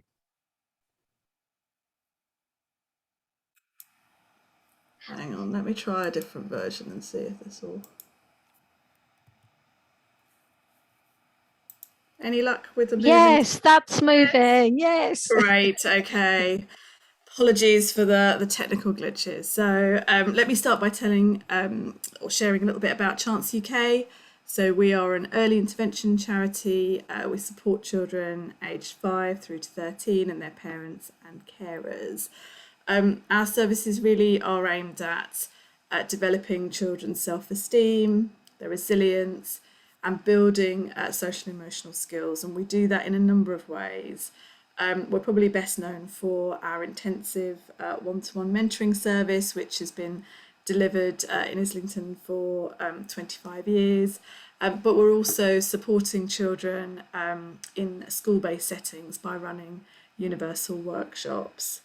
I think for us really, I wanted to sort of share just some of the statistics and research around the impact of the past year on children and families, because it's been hard for everyone. We've heard sort of throughout the presentations today about the particular impact that COVID-19 and the restrictions have had on different sections of the community. And we certainly see in our day-to-day work the impact on children, children's mental health and well-being, and the stresses and strains that the parents are under. The Royal College of Psychiatrists has called the impacts around COVID-19 the greatest threat to the nation's mental health since World War II. Some research, recently large-scale research, which raised some of the challenges that primary school age children have experienced during lockdown, not just in terms of sort of loss of learning, which I think there has been quite a lot of focus on, but also in terms of increased anxiety, worry, loneliness, and some of the sort of emotional and behavioural difficulties which can emerge as a result. We know that children of Black, Asian and ethnic minority heritage have been particularly affected in terms of their mental health. And for parents too, actually, I've included in the slide some feedback from a parent that we spoke to during the lockdown. I don't know how I'm coping, but I have to, so I am. And you know, one of many comments really reflecting the loneliness, the worry, the pressures of financial hardship, homeschooling, and of course the increase in domestic abuse, which has been recorded. I think throughout all of this, really, what we've seen has been that the changes that have happened, as others before have mentioned, are exacerbated by much of the sort of social and economic disadvantage that children and families can experience. The way that Chance UK responds to this, we've been thinking a lot actually recently about our response to the situation that we've all been in the last year, and also how we support now that restrictions are lifting and the vaccination programme is being rolled out. We know that it's not quite going to be a happily ever after moment straight away. So as an organisation, we've been talking a lot about how can we support children and families to sort of come out of the current situation. At the moment, we have a number of mentoring programs which are on offer. So we work in Islington using the Explore and Empower method and the My Future programme in Camden. These two programmes are really aimed at sort of intensive mentoring for children who are experiencing emotional and behavioural difficulties. So there are some sort of particular referral criteria in. The programmes as a whole really all use some common themes. So we're very much about building longer term relationships, 6 to 9 months, building trust, focusing on individual children and their mentors. We're very much about a strengths-based approach, so supporting children to build on the things that they enjoy, the things that they're good at. We use a trauma-informed lens through which the work is developed, so we recognise many of the challenges that children and their parents have experienced. And it's really focused throughout the mentoring programme on developing social and emotional skills, through a whole range of kind of fun activities. Some of the programs also have group-based skills, sort of focused skills development alongside. The STEP programme, which is also currently open in Islington, is aimed at Year 6 children who may have social, emotional, mental health needs, and really recognises that move from primary school to secondary school can be incredibly difficult and requires for a successful move really perhaps some extra support. So the STEP programme, which we run in Islington at the moment, is really focused on that particular year group of children. We've also got a Girls Rise programme, which is currently commissioned in a number of other boroughs, but not at present in Islington, although do watch this space, and our website is constantly updated with the programmes and the opportunities that we have available. But the Girls Rise programme recognises that actually some of the need for a better early intervention response in terms of services for girls. We know that research shows that between the ages of 11 and 14, girls are much more likely to experience anxiety, depression and poor mental health than is seen in boys. And for a number of our other programmes, we also see larger numbers of boys being referred in. So the Girls Rise programme really is about recognising the need to develop specific programmes that might reach underserved populations at present. Interestingly, there's also some research which recognises that parents can be less likely to identify some of these challenges in girls, and so again the Girls Rise programme works with parents and carers to try and create that sort of whole family support for a change journey. The parent support that we provide alongside the mentoring programmes includes one-to-one sessions with parents and carers, and we did 155 of those last year. A Space to Breathe workshops, and I love the name of that, and that was named by actually through a conversation with parents, but it recognises the stresses and strains that many parents and carers feel, and provides an opportunity to meet with other parents, to talk about challenges that are currently ongoing, and provide some support around skills and opportunities to sort of think through strategies. We also run parent-led information clinics, and that's really about parents whose children are accessing the programme, helping to set the agenda for the sorts of issues that they might like further support with. Recently we've held one which has been around support for parents whose children are at risk of exclusion, and around education rights, which is just one of the sorts of things that we offer. This year we've worked with 75 children through the mentoring programme in Islington, and 25 children in Camden. Alongside the mentoring programmes, which is our sort of most intensive support offer, we're also running group workshops, and we've worked with 10 primary schools in Islington to deliver our moving into secondary school support. And again, I think this is really about helping children to think about what it's like to move into secondary school. Lots of great opportunities for children to share their worries, the things that are sort of playing on their mind, and particularly for this year's year sixes, and actually to some extent last year's year sixes too.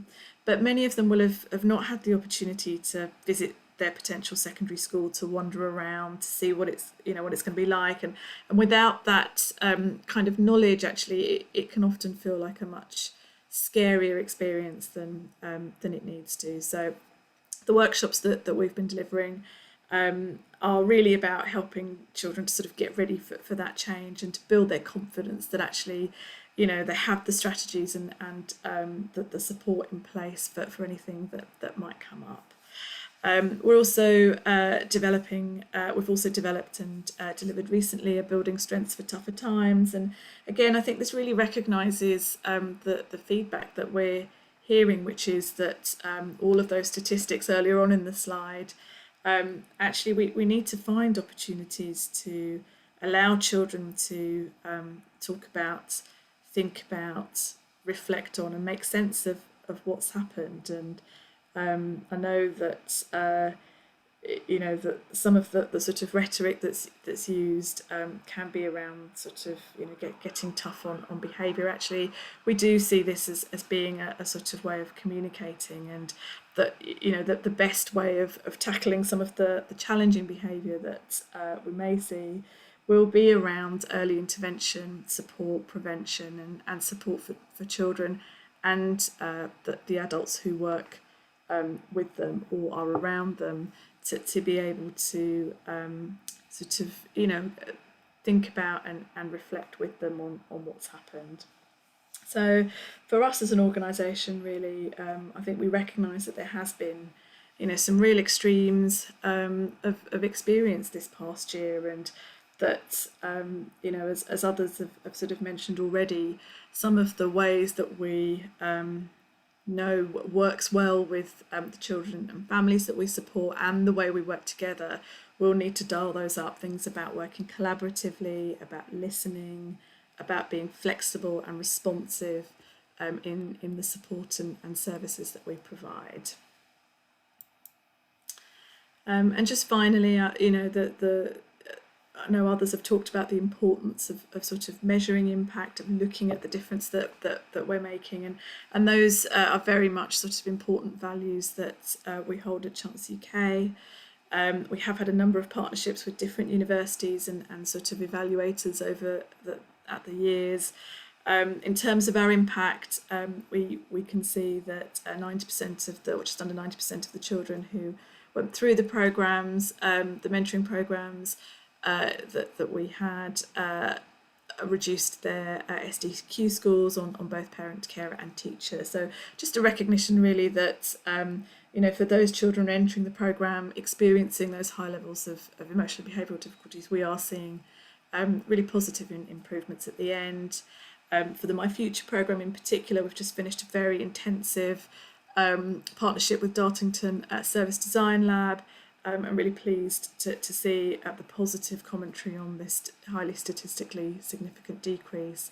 But perhaps, you know, most importantly from children and parents and teachers, that the feedback around understanding emotions, being able to draw on strategies when things are difficult, and you know, the difference that makes really to the experience of child and parent and care, and hopefully the sort of positive future and endpoint after the programme.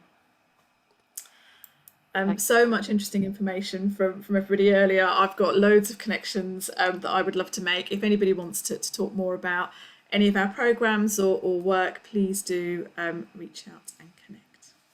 Thank you, Geetika. So Carol at the Stress Project has put a particular call out, but we will connect people. So I'm going to have to rush on because last but not least, we've got Ismail from Age UK Islington, and Ismail's going to talk about the work with carers. Thank you. Good afternoon, everybody. My name is Ismail Bahrieli. I'm the Head of Services at Age UK Islington, Carers and Community. What I wanted to do, I'm just going to share my screen.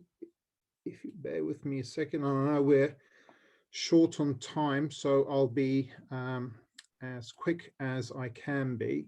Right, so Age UK Islington, we're all about wellbeing in one, and the few things I just wanted to quickly cover is how do we do wellbeing in one, how that how do we respond to things like Mental Health Awareness Week, and also about the importance of partnership working, which has actually been covered quite a bit in terms of some of the information that's already come through from some of the partner organizations.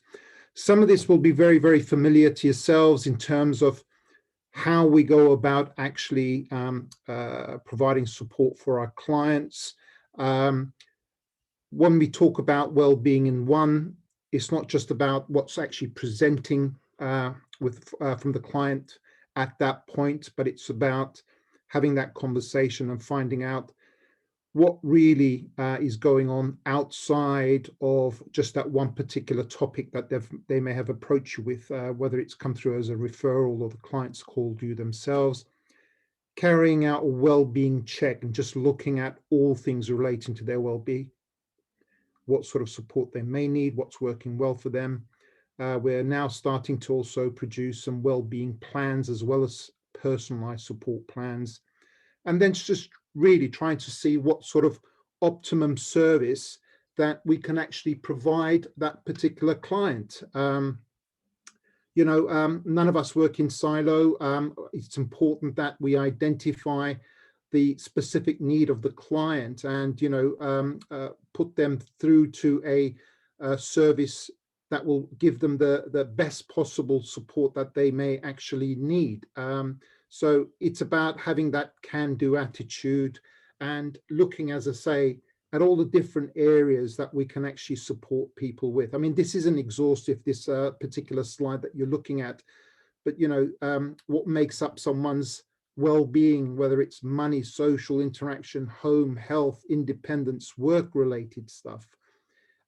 It's just identifying what it actually is, because often you yourselves know this, when a client approaches you with a particular problem, there's usually some underlying other issues there, which they themselves may not actually quite know about or understand, and you have to prize that out of them.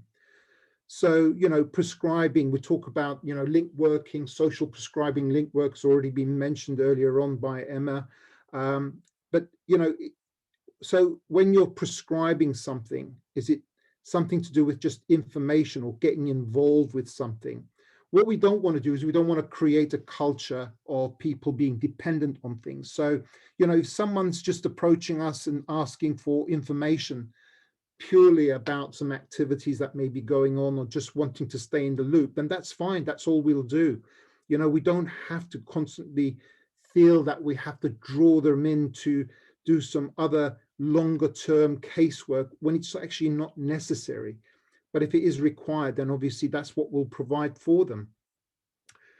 One of the things I would say is that across the services, including our carer service, because the Islington Carers Hub, which is the specific support provided to adult carers, unpaid carers in Islington, we've been delivering that on behalf of the local authority for the last 6 years.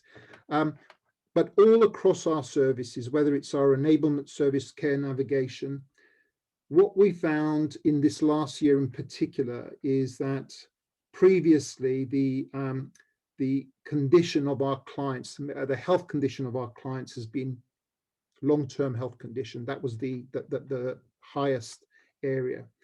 We've now seen that changed, and mental health actually makes up 40% of the health conditions for our clients that have been approaching us in relation to support. So that's carers as well as the cared for, and all throughout the different service areas. Now, albeit one would argue those are primarily what's regarded as low-level mental health support needs, anxiety, depression, and so on.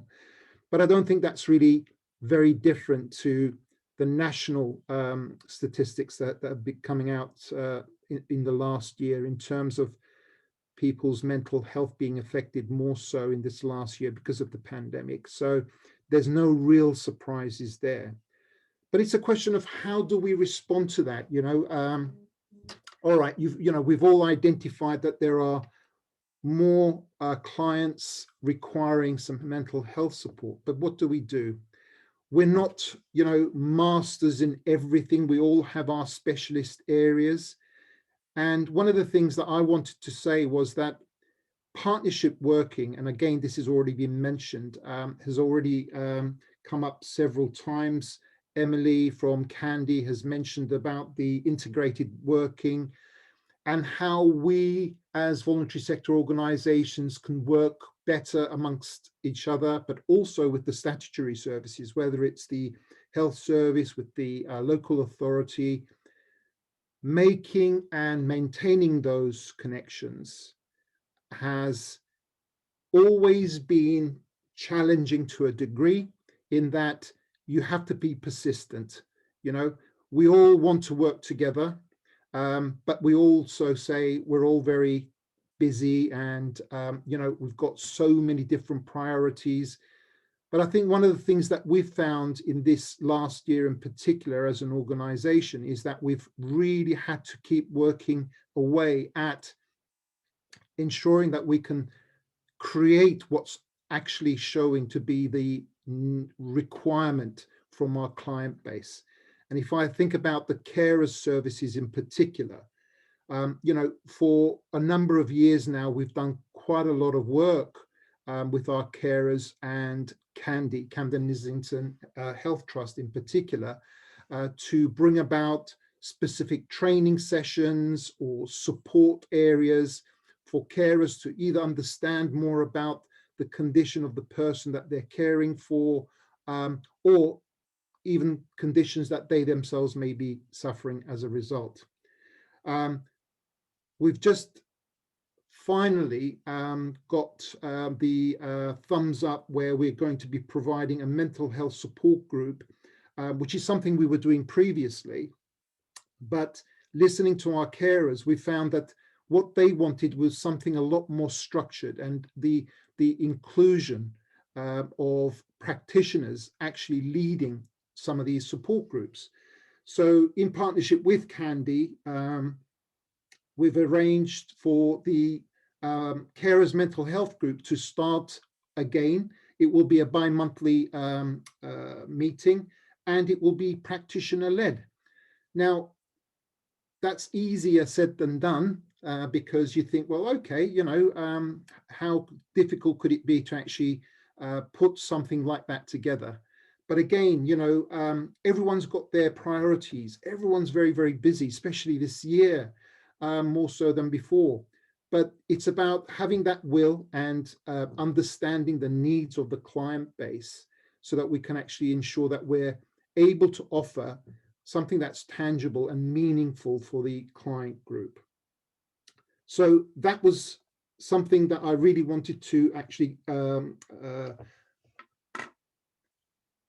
bring forward to this meeting, because in addition to things like the carer support groups, we have other platforms like our Let's Talk peer support group, where we invite people such as, just to give you as an example, over the last few months, we've had people from Good Thinking, the clinical director from Good Thinking, Thrive London, Candy, and other organisations, including Camden Islington Public Health, Royal, the RNIB. We're now asking the North Central London CCG to come and do a presentation as well. But we're doing all of these things because we're listening to what our client base are telling us, what it is that they need to know, what it is that they'd like to have more information about. So it really is very, very important for us to listen, but also to respond to what's actually going on. I've just put this up here very, very quickly. It's a case study, and it's very typical of something that we deal with on a regular basis. So you have a client that's referred to us from LBI urgent response, support needed around Alzheimer's befriending. And, having that discussion with the carer, not only looking at what the carer needs, but also what support the cared for person requires also. So drawing up a plan which involved not only the Carers Hub service, but our enablement services as well. And then making contact with the Alzheimer's support, where both the carer and the cared for can actually participate and get the support that they actually need. But it doesn't just end there, because then obviously with the permission and the okay from both the carer and cared for, they agree for us to give them a call, whether it's in 3 months or 6 months time, just as a quick, how are you getting on? Is everything okay? And that's part of our prevention program to make sure that people are doing okay. Finally, I just wanted to say that we have Carers Week. It's a national event. Some of you may already be aware of this. Carers Week is coming up on the 7th of June till the 13th.